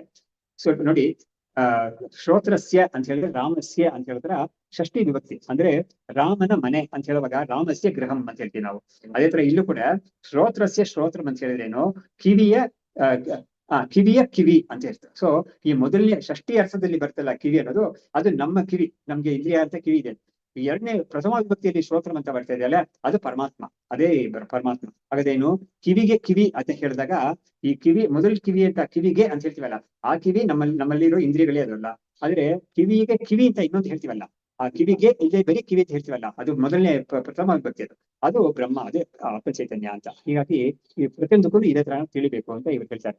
ಷಷ್ಠ್ಯಂತಂ ಕಾರಣಂ ತಸ್ಯ ಪ್ರಥಮಾಂತಂ ಪ್ರವರ್ತಕಂ ಮನಸೋ ಮನಃ ಇತ್ಯಾದೌ ಅಯಂ ನ್ಯಾಯ ಸಮೀಕ್ಷತಾಂ ಅಂತ ಒಂದು ಎಕ್ಸಾಂಪಲ್ ಕೊಟ್ಬಿಟ್ಟು ಇದನ್ನೇ ಬಾಕಿ ಎಲ್ಲದಕ್ಕೂ ಎಕ್ಸ್ಟೆಂಡ್ ಮಾಡ್ಕೊಬಿಟ್ಟು ಇದನ್ನೇ ಅಪ್ಲೈ ಮಾಡ್ಕೋ ಬಾಕಿ ಎಲ್ಲದಕ್ಕೂ ಅಂತ ಇವರು ಹೇಳಿದ್ರು. ಸೊ ಹಾಗಾಗಿ ಮನಸೋ ಮನಃ ಬರುತ್ತೆ. ಅದೇ ತರ ವಾಚೋಹ ವಾಚಂ ಅಂದ್ರೆ ವಾಕ್ಗೆ ವಾಕಾಗಿದೆ ಅದು, ಮನಸ್ಸಿಗೆ ಮನಸ್ಸಾಗಿದೆ ಅದು, ಪ್ರಾಣಕ್ಕೆ ಪ್ರಾಣವಾಗಿದೆ ಅದು, ಕಣ್ಣಿಗೆ ಕಣ್ಣಾಗಿದೆ, ಕಿವಿಗೆ ಕಿವಿಯಾಗಿದೆ ಅಂತ ಪ್ರತಿಯೊಂದು ಇಂದ್ರಿಯಕ್ಕೂ ಬರುತ್ತೆ ಅದು. ಅವಾಗ ಏನಾಗುತ್ತೆ, ಈ ಗೆ ಅಂತ ಬರ್ತಲ್ಲ, ಅದೆಲ್ಲವೂ ಕೂಡ ನಮ್ಮ ಇಂದ್ರಿಯಗಳು, ಮನಸ್ಸು ಪ್ರಾಣ. ಆದ್ರೆ ಇನ್ನೊಂದು ಹೇಳ್ತೀವಲ್ಲ ಕಿವಿಗೆ ಕಿವಿ ಅಂತ, ಅದು ಗೆ ಇಲ್ಲದೆ ಹೇಳ್ತೀವಲ್ಲ, ಅದು ಬ್ರಹ್ಮ ಅಥವಾ ಆತ್ಮ ಚೈತನ್ಯ ಅಂತ ತಿಳ್ಕೊಬೇಕು ನಾವು. ಎಕ್ಸಾಂಪಲ್ ಅಲ್ಲಿ ಹೇಳ್ಬೇಕಾದ್ರೆ ಒಂದೇ ಪವರ್ ಬೇಕಾದಷ್ಟು ಈ ಗ್ಯಾಜೆಟ್ಸ್ಗೆ ಕೊಡ್ತಾ ಇದೆ. ಹಾಗಾಗಿ ಇದರ ಒಂದು ಪವರ್, ಅದರ ಒಂದು ಪವರ್ ಅಂತ ನಾವು ಸಾಮಾನ್ಯವಾಗಿ ಹೇಳಲ್ಲ, ಆದ್ರೆ ಪವರ್ ಒಂದೇನೆ. ಅದರನ್ನೇ ಇಲ್ಲೂ ಕೂಡ ನಾವು ತಿಳ್ಕೊಬೇಕು. ಏಕತ್ವೇಪಿ ಈಶ್ವರಸ್ಯ ಇತ್ತಂ ತಚ್ಚಕ್ತೀನಾಂ ಬಹುತ್ವತಃ ವಿಲಕ್ಷಣಾಂತ ವಸ್ತು ಪ್ರೇರಣಂ ಸಂಭವಿಷ್ಯತಿ. ಅದೇ ಹೇಳ್ತಾ ಇದ್ದಾರೆ, ಕ್ಲಿಯರ್ ಆಗಿ ಹೇಳ್ತಾ ಇದ್ದಾರೆ. ಏಕತ್ವೇಪಿ ಈಶ್ವರಸ್ಯ, ಈಶ್ವರ ಅಂದ್ರೆ ಬ್ರಹ್ಮ ಚೈತನ್ಯ, ಅದು ಒಂದೇ ಆಗಿದ್ರು ಕೂಡ ಇತ್ತಂ ತಚ್ಚಕ್ತೀನಾಂ ಬಹುತ್ವತಃ, ಅದರ ಶಕ್ತಿಗಳು ಬೇರೆ ಬೇರೆ ಇದೆ. ಯಾಕೆ ಬೇರೆ ಬೇರೆ ಶಕ್ತಿಗಳಿದೆ ಅಂತ ಹೇಳಿದ್ರೆ, ಕಿವಿಯಲ್ಲಿ ಕೆಲಸ ಮಾಡೋ ಶಕ್ತಿ ಅದೇ ಶಕ್ತಿನೇ ಈ ಕಿವಿಗೆ ಶಕ್ತಿ ಅಂತ ಅದಕ್ಕೆ ಹೆಸರು ಪಡ್ಕೊಳ್ತಾ ಇದೆ ಅಷ್ಟೇನೆ. ಕಣ್ಣಿನ ಕೆಲಸ ಮಾಡ್ತಾ ಇರೋ ಶಕ್ತಿ ಅದರೊಳಗಡೆ ಕಣ್ಣಿನ ಶಕ್ತಿ ಅಂತ ಹೆಸರು ಪಡ್ಕೊಳ್ತಾ ಇದೆ, ಅದ್ರ ಶಕ್ತಿ ಒಂದೇನೆ. ಹಾಗಾಗಿ ಅದಕ್ಕೆ ಈ ಬೇರೆ ಬೇರೆ ಇಂದ್ರಿಯಗಳ ಸಂಬಂಧದಿಂದ ಅದಕ್ಕೆ ಬೇರೆ ಬೇರೆ ಹೆಸರುಗಳು ಬಂದಿದೆ ಹೊರತು ಆ ಶಕ್ತಿ ಮಾತ್ರ ಒಂದೇನೆ. ವಿಲಕ್ಷಣಾಂತ ವಸ್ತು ಪ್ರೇರಣಂ ವಿಲಕ್ಷಣ ಅನಂತ ವಸ್ತು ಪ್ರೇರಣಂ ಸಂಭವಿಷ್ಯತಿ. ಅದರಿಂದ ಏನಾಯ್ತು, ಈ ಚೈತನ್ಯದಿಂದ ಪರಸ್ಪರ ಬೇರೆ ಬೇರೆ ಆಗಿರೋ ಬೇಕಾದಷ್ಟು ಇಂದ್ರಿಯಗಳು, ಮನಸ್ಸು, ಪ್ರಾಣಗಳೆಲ್ಲ ಇದೆಯಲ್ಲ, ಅದು ಕೂಡ ನಾವೇನ್ ಮಾಡ್ಬೇಕು, ಒಂದು ಶರೀರದಲ್ಲಿ ಇಷ್ಟೊಂದಿದೆ, ವೆರೈಟಿ ಇದೆ. ಏನು, 5 ಕರ್ಮೇಂದ್ರಿಯಗಳು, 5 ಜ್ಞಾನೇಂದ್ರಿಯಗಳು, 5 ಪ್ರಾಣಗಳು, ಆಮೇಲೆ ಮನಸ್ಸು ಅಹಂಕಾರ, ಚಿತ್ತ, ಬುದ್ಧಿ, ಈ ತರ ಅಷ್ಟು ಒಂದು 19 ವಿಷಯಗಳು ಇಲ್ಲೇ ಬರ್ತೇವೆ, ಶರೀರದಲ್ಲಿ ಬರ್ತೇವೆ. ಆ ಒಂದು ಶರೀರದಲ್ಲಿ 19ಕ್ಕೂ ಕೆಲಸ ಮಾಡ್ಸಕ್ಕೆ ಆ ಶಕ್ತಿ ಇದೆ. ಆ ತರ ನೋಡಿದಾಗ ಪ್ರತಿ ಜೀವನಲ್ಲೂ ಕೂಡ ಇರೋ 19 ಏನೋ ಇರುತ್ತಲ್ಲ, ಅದೆಲ್ಲದಕ್ಕೂ ಕೂಡ ಇದೇ ಶಕ್ತಿ ಕೊಡ್ತಾ ಇದೆ. ಅದರಿಂದ ಆ ಒಂದೇ ಒಂದು ಮಹಾಶಕ್ತಿಯೇನೆ ಪ್ರತಿ ಶರೀರದಲ್ಲೂ ಇದ್ಕೊಂಡು ಆಯಾ ಶರೀರದಲ್ಲಿ ಇರೋ ಅಷ್ಟು ಉಪಕರಣಗಳಿಗೂ ಕೂಡ ಇದು ಶಕ್ತಿಯನ್ನು ಕೊಡ್ತಾ ಇದೆ ಅಂತ ನಾವು ನೋಡಿದಾಗ ಎಲ್ಲ ನೋಡಿ ನನ್ನ ಶರೀರದಲ್ಲಿ ಯಾವ ಒಂದು ಚೈತನ್ಯ ಇದ್ಕೊಂಡು ಇದಕ್ಕೆ ಕೆಲಸ ಮಾಡ್ತಾ ಇದೆಯೋ ಅದೇ ಚೈತನ್ಯವೇ ಇನ್ನೊಂದು ಶರೀರದಲ್ಲೂ ಕೂಡ ಇದೆ ಇದು ಅಂತ ಅದೇ ನಾನು ಅಂತ ತಿಳಿಬೇಕು. ಅಕಸ್ಮಾತ್ ನಾನು ಅದು ಎಲ್ಲದರಲ್ಲೂ ಇರೋ ಚೈತನ್ಯ ನಾನು ಅಂತ ತಿಳಿದೇ ಹೋದ್ರೆ ಏನಾಗುತ್ತೆ, ನಾನು ಜಡ ಆಗ್ತೀನಿ ಅಷ್ಟೇ. ಹಾಗಾಗಿ ಯಾಕಂದ್ರೆ ನೋಡಿ ಒಂದು ತುಂಬಾ ಇಂಟ್ರೆಸ್ಟಿಂಗ್ ಇದು ಕರೋಳರಿ ಇದರಿಂದ ಬರೋದೇನು ಅಂತ ಹೇಳಿದ್ರೆ ಈ ತರ ಹೇಳಿದ್ರೇನೆ ಜೀವ ಜಡ ಅಲ್ಲ ಅಂತ ಆಗ್ತಾನೆ. ಇಲ್ಲಿ ಅವ್ರು ಏನಾಗುತ್ತೆ ಅಂದ್ರೆ ಒಂದು ನೋಡಿ ನಿಯಮನ ಅಂತ ನೀವು ಹೇಳ್ತಿರಲ್ಲ ಮೊದಲು, ಆ ನಿಯಮನ ಅನ್ನೋ ಶಬ್ದ ತುಂಬಾ ಮುಖ್ಯ ಈ ಒಂದು ವಿಷಯದಲ್ಲಿ. ನಿಯಮನ ಮಾಡುದು ಅಂತ ಹೇಳಿದ್ರೆ ಏನಾಯ್ತು, ನಿಯಮನ ಯಾರಿಗ್ ಬೇಕಾಗಿದೆ ಅಂತ ಹೇಳಿದ್ರೆ ಯಾವ್ದು ಜಡವಾಗಿದೆಯೋ ಉಪನಿಷತ್ ಪ್ರಕಾರ ಅಂತರ್ಯಾಮಿ ಬ್ರಾಹ್ಮಣ ಆಗ್ಲಿ ಯಾವುದೇ ಒಂದು ಉಪನಿಷತ್ತೆ ತಗೊಂಡ್ರು ಕೂಡ ಯಾವ್ದಕ್ಕೆ ಈ ಮನಸ್ಸು ಈ ಆತ್ಮ ಅನ್ನೋದು ನಿಯಮನ ಮಾಡ್ತಾ ಇದೆ ಅಥವಾ ಶಕ್ತಿಯನ್ನು ಕೊಡ್ತಾ ಇದೆ ಅಂತ ಹೇಳಿದ್ರೆ ಶಕ್ತಿ ಇಲ್ಲದಕ್ಕೆ ಶಕ್ತಿ ಕೊಡ್ತಾ ಇದೆ, ತಾನಾಗೆ ಕೆಲಸ ಮಾಡಕ್ಕೆ ಸಾಮರ್ಥ್ಯ ಇಲ್ಲದೆ ಇರೋದಕ್ಕೆ ಕೊಡ್ತಾ ಇದೆ. ಅದ್ ಯಾವ್ದು ಅಂತ ಕೇಳಿದ್ರೆ ಈ ಜಡವಾಗಿರೋ ಇಂದ್ರಿಯಗಳು ಪ್ರಾಣ ಮನಸ್ಸು ಇವುಗಳನ್ನೇ ಪಟ್ಟಿ ಮಾಡಿದೆ. ಇದು ಬಿಟ್ಟು ಯಾರಾದ್ರೂ ಒಬ್ಬ ನನಗೆ ನೀನೇ ಅಂತರ್ಯಾಮಿ ಆಗಿದ್ಯಾ, ನನ್ನನ್ನು ನೀನೇ ಇದು ಕಂಟ್ರೋಲ್ ಮಾಡ್ತಾ ಇದೆಯಾ ಅಂತ ಯಾರಾದ್ರೂ ಮನುಷ್ಯ ಹೇಳಿದ ಅಂತ ಹೇಳಿದ್ರೆ ಅದು ಸ್ವಲ್ಪ ದಡತನ ಅಂತ ಹೇಳ್ಬೇಕಾಗುತ್ತೆ. ಯಾಕಂದ್ರೆ ಅದು ಆರಂಭದಲ್ಲಿ ಪರವಾಗಿಲ್ಲ, ನನ್ನ ಅಂತರ್ಯಾಮಿ ನೀನು ಅಂತ ಹೇಳೋ ಪರವಾಗಿಲ್ಲ ಅವನು. ಆದ್ರೆ ನಿಜವಾಗ್ಲೂ ನಾವ್ ಏನ್ ಹೇಳ್ಬೇಕು, ಅದು ಧ್ರುವ ಕರೆಕ್ಟ್ ಆಗಿ ಹೇಳ್ದ, ಧ್ರುವ ತುಂಬಾ ಚೆನ್ನಾಗಿ ಹೇಳಿದಾನೆ. ಅದ್ರಲ್ಲಿ ಅವನು ಪಟ್ಟಿ ಮಾಡಿದ ಎಲ್ಲವೂ ಕೂಡ ಚೇತನ ಅಲ್ವೇ ಇಲ್ಲ. ನೋಡಿ ಅಂತ ಪ್ರವೇಶ ಮಮ ವಾಚಮಿಮಾಂ ಪ್ರಸುಪ್ತ ವಾಕ್ ಹೇಳ್ದ. ಆಮೇಲೆ ಇದು ಶ್ರೋತ್ರ ತ್ವಕ್ ಶ್ರೋತ್ರ ಇದು ಹಸ್ತಪಾದ ಎಲ್ಲವೂ ಸೇರಿಸ್ಬಿಟ್ಟ. ಆಮೇಲೆ ಇದೆಲ್ಲವಕ್ಕೂ ಕೂಡ ನೀನೇ ಶಕ್ತಿ ಕೊಡ್ತಾ ಇದೆಯಾ ಅಂತ ಹೇಳಿದಾಗ ಅವ್ನು ಕೊಟ್ಟಿರೋ ಪಟ್ಟಿ ಎಲ್ಲವೂ ಕೂಡ ಜಡ ವಸ್ತುಗಳಾಗಿ ಇದೆ ಹೊರತು ಚೈತನ್ಯ ವಸ್ತು ಯಾವುದೂ ಇಲ್ಲ. ನನಗೆ ನೀನು ಕಂಟ್ರೋಲ್ ಆಗಿದ್ಯಾ ಅಂತ ಹೇಳಿಲ್ಲ ಅವನಲ್ಲಿ, ಇವುಗಳಿಗೆ ನೀನ್ ಕಂಟ್ರೋಲ್ ಆಗಿದ್ಯಾ ಅಂತ ಹೇಳ್ತಾನೆ. ಹಾಗಾದ್ರೆ ಏನಾಯ್ತು, ಅವುಗಳಿಂದ ಬಿಡಿಸಿ ಬೇರೆಯಾಗಿರೋ ನಾನಿದ್ದೇನಲ್ಲ ಆ ನಾನು ಜಡ ಅಂತ ಹಾಕ್ಬಿಡ್ತೀನಿ, ನೀನಲ್ಲ ಅಂತ ಹೇಳಿದ್ರೆ ನಾನು ಇವುಗಳಿಂದ ಬೇರೆ ಆಗಿರೋ ನಾನಿದ್ದೀನಲ್ಲ ಅದು ನೀನಲ್ಲ ಅಂತ ಹೇಳಿಬಿಟ್ರೆ ನಾನು ಜಡ ಅಂತ ಹಾಕ್ಬಿಡ್ತೀನಿ. ಅದರಿಂದ ಏನ್ ಮಾಡ್ಬೇಕಾಗಿದೆ, ಅದು ನೀನು ನಾನು ಒಂದೇನೆ ನಾನು ವಾಸ್ತವವಾಗಿ ಅಂತ ನಾವು ಹೇಳ್ಬೇಕಾಗಿದೆ. ಈ ತರ ಇದಕ್ಕೆ ಬೇಕಾದಷ್ಟು ಬೇರೆ ಇದೆಲ್ಲ ಕೂಡ ಇದೆ. ಚಾಂದೋಗ್ಯ ಉಪನಿಷತ್ತಲ್ಲಿ ಏನ್ ಹೇಳುತ್ತೆ ಅಂತ ಹೇಳಿದ್ರೆ ಪ್ರತಿಯೊಂದು ಶರೀರದಲ್ಲೂ ಈ ಬ್ರಹ್ಮವೇ ಅದರಲ್ಲಿ ಜೀವನಾಗಿ ಕಾಣಿಸ್ಕೊಳ್ತಾ ಇದೆ ಅಂತ ಹೇಳಿದೆ. ಅನೇನ ಜೀವೇನ ಆತ್ಮನ ಇದು ಅನುಪ್ರವೇಶ್ಯ ನಾಮರೂಪೇ ವ್ಯಾಕರವಾಣಿ ಅಂತ ಇದೆ. ಹಾಗಾಗಿ ಆ ಬ್ರಹ್ಮವೇ ಸಂಕಲ್ಪ ಮಾಡ್ತಂತೆ ಇಡೀ ಪ್ರಪಂಚವನ್ನೆಲ್ಲ ಸೃಷ್ಟಿ ಮಾಡುವಾಗ ಪ್ರತಿ ಶರೀರವನ್ನು ಕೂಡ ಸೃಷ್ಟಿ ಮಾಡಿ ಆ ಶರೀರದೊಳಗಡೆ ನಾನು ಜೀವನಾಗಿ ಇದ್ಕೊಂಡು ನಾನಲ್ಲಿ ಇರ್ತೀನಿ ಅಂತ ಹೇಳಿದೆ ಅದು. ಹಾಗಾಗಿ ಶರೀರದಲ್ಲಿ ಇರೋ ಚೈತನ್ಯ ಜೀವನಾಗಿ ಕಾಣಿಸ್ಕೊಳ್ತಾ ಇರೋ ಚೈತನ್ಯ ಬ್ರಹ್ಮವೇ ಅದು ಅಂತ ನಾವು ತಿಳಿಬೇಕಾದ್ರಲ್ಲಿ. ಸೊ ಹೀಗಾಗಿ ಈ ಅಂತರ್ಯಾಮಿ ಬ್ರಾಹ್ಮಣ ತುಂಬಾ ಮುಖ್ಯವಾದ್ದು ಇಲ್ಲಿ ಅವರು ತುಂಬಾ ಚೆನ್ನಾಗಿ ಬಿಡಿಸಿ ಹೇಳ್ತಾ ಇದ್ದಾರೆ. ಆಮೇಲೆ ಏಕತ್ವೇಪಿ ಈಶ್ವರಸ್ಯ ಯುಕ್ತಂ ತಚ್ಚಕ್ತಿನಾಂ ಬಹುತ್ವತಃ ವಿಲಕ್ಷಣ ಅನಂತ ವಸ್ತು ಪ್ರೇರಣಂ ಸಂಭವಿಷ್ಯತಿ. ಅದರಿಂದ ಅದು ಒಂದೇ ಆಗಿದ್ರು ಕೂಡ ಬೇರೆ ಬೇರೆ ಆಗಿರೋ ಅನಂತ, ಅದಕ್ಕೆ ಹೇಳಿದ್ರು ಅನಂತ ಅಂದ್ರೆ ಏನು, ಒಂದು ಶರೀರದಲ್ಲಿ 19 ಅಂತ ಹೇಳಿದ್ವಿ, ಆತರ ಎಷ್ಟು ಕೋಟಾನು ಕೋಟಿ ಶರೀರಗಳು ಗಣನೆಗೆ ಸಿಗಲ್ಲ, ಅಷ್ಟೊಂದು ಶರೀರಗಳು ಪ್ರಪಂಚದಲ್ಲಿ ಇದೆ. ಅದೆಲ್ಲದಕ್ಕೂ ಕೂಡ ಇದೇ ಅಂತರ್ಯಾಮಿಯಾಗಿದೆ, ಇದೊಂದೇನೆ ಅಂತರ್ಯಾಮಿಯಾಗಿದೆ ಅಂತ ಕ್ಷೇತ್ರಜ್ಞಂ ಚಾಪಿ ಮಾಂ ವಿದ್ಯೆ ಸರ್ವಕ್ಷೇತ್ರೇಶು ಭಾರತ ಅನ್ನೋದು ಇಲ್ಲಿ ಕೂಡ ಅದೇ ಸಿದ್ಧವಾಗುತ್ತೆ. ಆಮೇಲೆ ಮುಂದಕ್ಕೆ ಅಕ್ಷಾಧಿಷ್ಠಾತೃ ದೇವೇಶು ಜೀವೇಶು ಅಕ್ಷಸು ಚ ಈಶ್ವರ ಅಕ್ಷಸು ಚ ಈಶ್ವರ ಅಂತರ್ಯಾಮಿತಯ ಸ್ಥಿತ್ವ ನಿಯಚ್ಛತಿ ಯಥಾ ತಥಂ ಅಂತ. ಇವಾಗ ಏನ್ ಮಾಡ್ತಾ ಇದ್ದಾರೆ ಅಂದ್ರೆ ಈ ಅಂತರ್ಯಾಮಿ ಬಂದ್ಬಿಟ್ಟು ಯಾವ್ದಾವ್ದನ್ನ ಕೆಲಸ ಮಾಡಿಸ್ತಾ ಇದೆ ಅಂತ ಹೇಳುವಾಗ 3 ವಿಭಾಗ ಹೇಳ್ತಾ ಇದ್ದಾರೆ. ನೋಡಿ ಆ 3 ವಿಭಾಗ ಕೂಡ ನಮ್ಮ ಶರೀರದಕ್ಕಿಂತ ಬೇರೆ ಅಲ್ಲ, ಅದು ಯಾವ್ದು ಕೂಡ ನಮ್ಮ ಶರೀರದಲ್ಲೇನೆ ಇರೋ ಒಂದು 3 ವಿಭಾಗಗಳನ್ನ ತೋರಿಸಿ ಅವುಗಳಿಗೆಲ್ಲ ಕೂಡ ಇದೇ ಅಂತರ್ಯಾಮಿ ಇದೆ ಅಂತ ತೋರಿಸ್ತಾ ಇದ್ದಾರೆ. ಅಕ್ಷ ಅಧಿಷ್ಠೃ ದೇವೇಶು. ಇವಾಗ ನೋಡಿ ನಮ್ಗೆ ನಮ್ಮ ಶಾಸ್ತ್ರದಲ್ಲಿ ಪ್ರತಿಯೊಂದು ವ್ಯಕ್ತಿಗೂ ಕೂಡ ಇರೋ ಒಂದು ಇಂದ್ರಿಯಗಳೆಲ್ಲ ಇದೆಯಲ್ಲ, ಒಂದೊಂದು ಇಂದ್ರಿಯ ಇದೆಯಲ್ಲ, ಆ ಒಂದೊಂದು ಇಂದ್ರಿಯಕ್ಕೂ ಕೂಡ ಒಂದು ಅಧಿಷ್ಠಾತೃ ದೇವತೆ ಇದೆ. ಅದಕ್ಕೆ ಕಣ್ಣಿಗೆ ಸೂರ್ಯ ಅಂತ, ವಾಗೀಂದ್ರಿಯಕ್ಕೆ ಅಗ್ನಿ ಅಂತ, ಈ ತರ ಒಂದೊಂದು ಇಂದ್ರಿಯಕ್ಕೂ ಒಂದೊಂದು ದೇವತೆ ಹೇಳಿದ್ದಾರೆ. ಆ ದೇವತೆ ನಮ್ಮಲ್ಲಿ ಸಾನ್ನಿಧ್ಯ ಇದೆ, ಆ ದೇವತೆ ಸಾನ್ನಿಧ್ಯ ಆಯಾ ಇಂದ್ರಿಯದಲ್ಲಿ ಇದೆ. ಹಾಗಾದ್ರೆ ಹೇಗೆ ಒಂದೇ ದೇವತೆ ಅಷ್ಟು ಇಂದ್ರಿಯಗಳಲ್ಲೂ ಇರಕ್ ಸಾಧ್ಯ ಅಂತ ಕೇಳಿದ್ರೆ ಅದಕ್ಕೆ ಏನ್ ತೊಂದರೆ ಇಲ್ಲ. ಇದು ದೇವತೆಗಳಿಗೆ ಆ ಒಂದು ಶಕ್ತಿ ಇದೆ ಅವರಿಗೆ. ಇದಕ್ಕೆ ಒಂದು ಸಾಮಾನ್ಯ ದೃಷ್ಟಾಂತ ಏನ್ ಕೊಡ್ತಾರೆ ಅಂತ ಹೇಳಿದ್ರೆ, ಗಣಪತಿ ಹಬ್ಬ ಬರುತ್ತಲ್ಲ, ಗಣಪತಿ ಇರೋದು ಒಬ್ಬನೇ ನಾಮ. ಆದ್ರೆ ಕೋಟ್ಯಾಂತರ ಕೋಟಿ ಮನೆಗಳಲ್ಲಿ ಗಣಪತಿ ಆವಾಹನೆ ಮಾಡಿ ಕೂರಿಸ್ತಾರೆ. ಅವರು ಗಣಪತಿ ಕೂರಿಸಿ ಅಲ್ಲಿ ಪೂಜೆ ಎಲ್ಲ ಮಾಡ್ತಾರೆ. ಅವಾಗ ಅಷ್ಟು ಮನೆಗಳಲ್ಲೂ ಅವ್ನು ಬಂದ್ಬಿಡ್ತಾನೆ ಅಂತ ಹೇಳ್ತಾರೆ. ಹಾಗಾಗಿ ಅವನಿರೋದು ಒಂದೇ ಆಗಿದ್ರು ಕೂಡ ಅವ್ನಿಗೆ ಯಾರ್ಯಾರು ಎಲ್ಲೆಲ್ಲಿ ಕರೀತಾರೋ ಅಲ್ಲೆಲ್ಲ ಹೋಗ್ಬಿಡ್ತಾನೆ, ಬರಲ್ಲ ಅಂತ ಹೇಳೋದೇ ಇಲ್ಲ, ಹೋಗ್ಬಿಡ್ತಾನೆ ಅಲ್ಲಿಗೆ. ಆಗ ಏನಾಯ್ತು, ಅವ್ನ್ ಒಬ್ಬನೇ ಆಗಿದ್ರು ಕೂಡ ಎಲ್ಲರಲ್ಲೂ ಬರಕ್ಕೆ ಅವ್ನಿಗೆ ಸಾಮರ್ಥ್ಯ ಹೇಗಿದೆಯೋ ಅದೇ ತರನೇ ಈ ದೇವತೆಗಳು ಅಗ್ನಿ ಇಂದ್ರ ಅನ್ನೋದು ಕೈಗೆ, ಇಂದ್ರ ಅಂತ ಹೇಳಿದ್ದಾರೆ, ಕಾಲಿಗೆ ವಿಷ್ಣು ಅಂತ ಹೇಳಿದ್ದಾರೆ. ಈ ತರ ಒಂದೊಂದು ಇಂದ್ರಿಯಕ್ಕೂ ಒಂದೊಂದು ದೇವತೆ, ಅಧಿಷ್ಠಾತ್ರ ದೇವತೆ ಹೇಳಿದ್ದಾರೆ. ಹಾಗಾಗಿ ಅಭಿಮಾನಿ ದೇವತೆ ಅಂತಾನೆ ಹೇಳ್ಬೋದು. ಹಾಗಾಗಿ ಆ ದೇವತೆಗಳು ಅಲ್ಲೆಲ್ಲ ಇರುತ್ತೆ. ಅದು ಅವುಗಳು ಅಷ್ಟು ಶರೀರಗಳಲ್ಲೂ ಕೂಡ ಆಯಾ ದೇವತೆಗಳು ಅಲ್ಲಲ್ಲಿ ಸಾನ್ನಿಧ್ಯ ಹೊಂದ್ಕೊಂಡು ಇರುತ್ತೆ. ಅದು ಇವಾಗ ಯಾರಾದ್ರೂ ಒಬ್ಬನಿಗೆ ಆ ಇಂದ್ರಿಯದಲ್ಲಿ ಒಂದು ಪ್ರಾಬ್ಲಮ್ ಅಂತ ಇಟ್ಕೊಳ್ಳೋಣ, ಕಿವಿ ಕೇಳಿಸ್ದೆ ಹೋಯ್ತು, ಕಣ್ಣು ಕಾಣಿಸ್ದೆ ಹೋಯ್ತು, ಕಾಲಿಗೆ ಏನೋ ತೊಂದರೆಗೆ ಇನ್ಮೇಲೆ ನಡೆಯಕ್ಕೆ ಆಗಲ್ಲ ಅವ್ರು ಅಂತ ಹೇಳಿದ್ರು. ಇದಕ್ಕೆಲ್ಲ ವೇದಾಂತ ಹೇಳ್ಕೊಡೋ ಏನು ಕಾರಣ ಅಂತ ಹೇಳಿದ್ರೆ, ಆ ವ್ಯಕ್ತಿಯ ಕರ್ಮದ ಅನುಸಾರಿಯಾಗಿ ಆ ಇಂದ್ರಿಯದಲ್ಲಿ ಇರೋ ದೇವತೆ ಇದೆಯಲ್ಲ, ಅದು ಅನುಗ್ರಹ ಮಾಡೋದು ನಿಲ್ಲಿಸ್ಬಿಡುತ್ತೆ ಅಂತ ಹೇಳಿದ್ದಾರೆ. ಸ್ವಲ್ಪ ಕೇಳಕ್ಕೆ ನಮ್ಗೆ ಕಠೋರವಾಗಿ ಅನ್ಸುತ್ತೆ ನಮ್, but it's not mincing any words at all. ಇರೋದನ್ನ ಇರೋ ತರ ಹೇಳ್ಬಿಡ್ತೇವೆ ಅಂತ. ಮ್ಯೂಟ್ ಮಾಡ್ತೀವಿ. ಅದು ಅನುಗ್ರಹ ಕೊಡೋದನ್ನ ವಿಡ್ರಾ ಮಾಡ್ಕೊಬಿಡುತ್ತೆ ಅಥವಾ ನಿಲ್ಲಿಸ್ಬಿಡ್ತೆ ಅದು. ಹೀಗಾಗಿ ಅದೇ ಇದಕ್ಕೆ ಕಾರಣ. ಒಬ್ಬೊಬ್ಬನಿಗೆ ಕಣ್ಣು ಕಾಣಿಸ್ದೆ ಹೋಗೋದು ಅಥವಾ ಚೆನ್ನಾಗಿ ಕಾಣಿಸ್ತಾ ಇರೋದು, ಅಷ್ಟು ಚೆನ್ನಾಗಿ ಕಾಣಿಸ್ತಾ ಇಲ್ಲ ಅಂತ ಹೇಳಿದ್ವಲ್ಲ, ಅಲ್ಲೂ ಕೂಡ ಇದೇ ಕಾರಣ. ಇದೇನೆ ಹೇಳ್ಬೇಕು, ಅವ್ನ ಕರ್ಮಾನುಸರಿಯಾಗಿ ಅದು ಅಷ್ಟೊಂದು ಅನುಗ್ರಹ ಮಾಡ್ತಾ ಇದ್ದಿದ್ದು ಸ್ವಲ್ಪ ಕಡಿಮೆ ಮಾಡ್ಕೊಳ್ತು ಅನುಗ್ರಹ ಅಂತ ನಾವು ಹೇಳ್ಬೇಕಾಗಿದೆ. ಪೂರ್ತಿ ನಿಲ್ಲಿಸ್ಕೊಬಿಡ್ತು ಅಂತ ಹೇಳಿದ್ರೆ ಪೂರ್ತಿ ಅವನಿಗೆ ಆ ಇಂದ್ರಿಯದ ಪ್ರಯೋಜನ ಇಲ್ವೇ ಇಲ್ಲ ಅಂತ ಆಗೋಗ್ಬಿಡ್ತಾ ಇದು. ಹೀಗೆ ಹೇಳಿದೆ. ಹಾಗಾದ್ರೆ ಏನಾಯ್ತು, ಒಂದು ಲೆವೆಲ್ ಅಲ್ಲಿ ದೇವತೆಗಳಿದ್ದಾರೆ ನಮ್ಮ ಶರೀರದಲ್ಲೇನೆ, ಆಯಾ ಇಂದ್ರಿಯಕ್ಕೆ ಅಧಿಷ್ಠಾತ್ರ ದೇವತೆಗಳಿದ್ದಾರೆ. ಅದು ಒಂದು.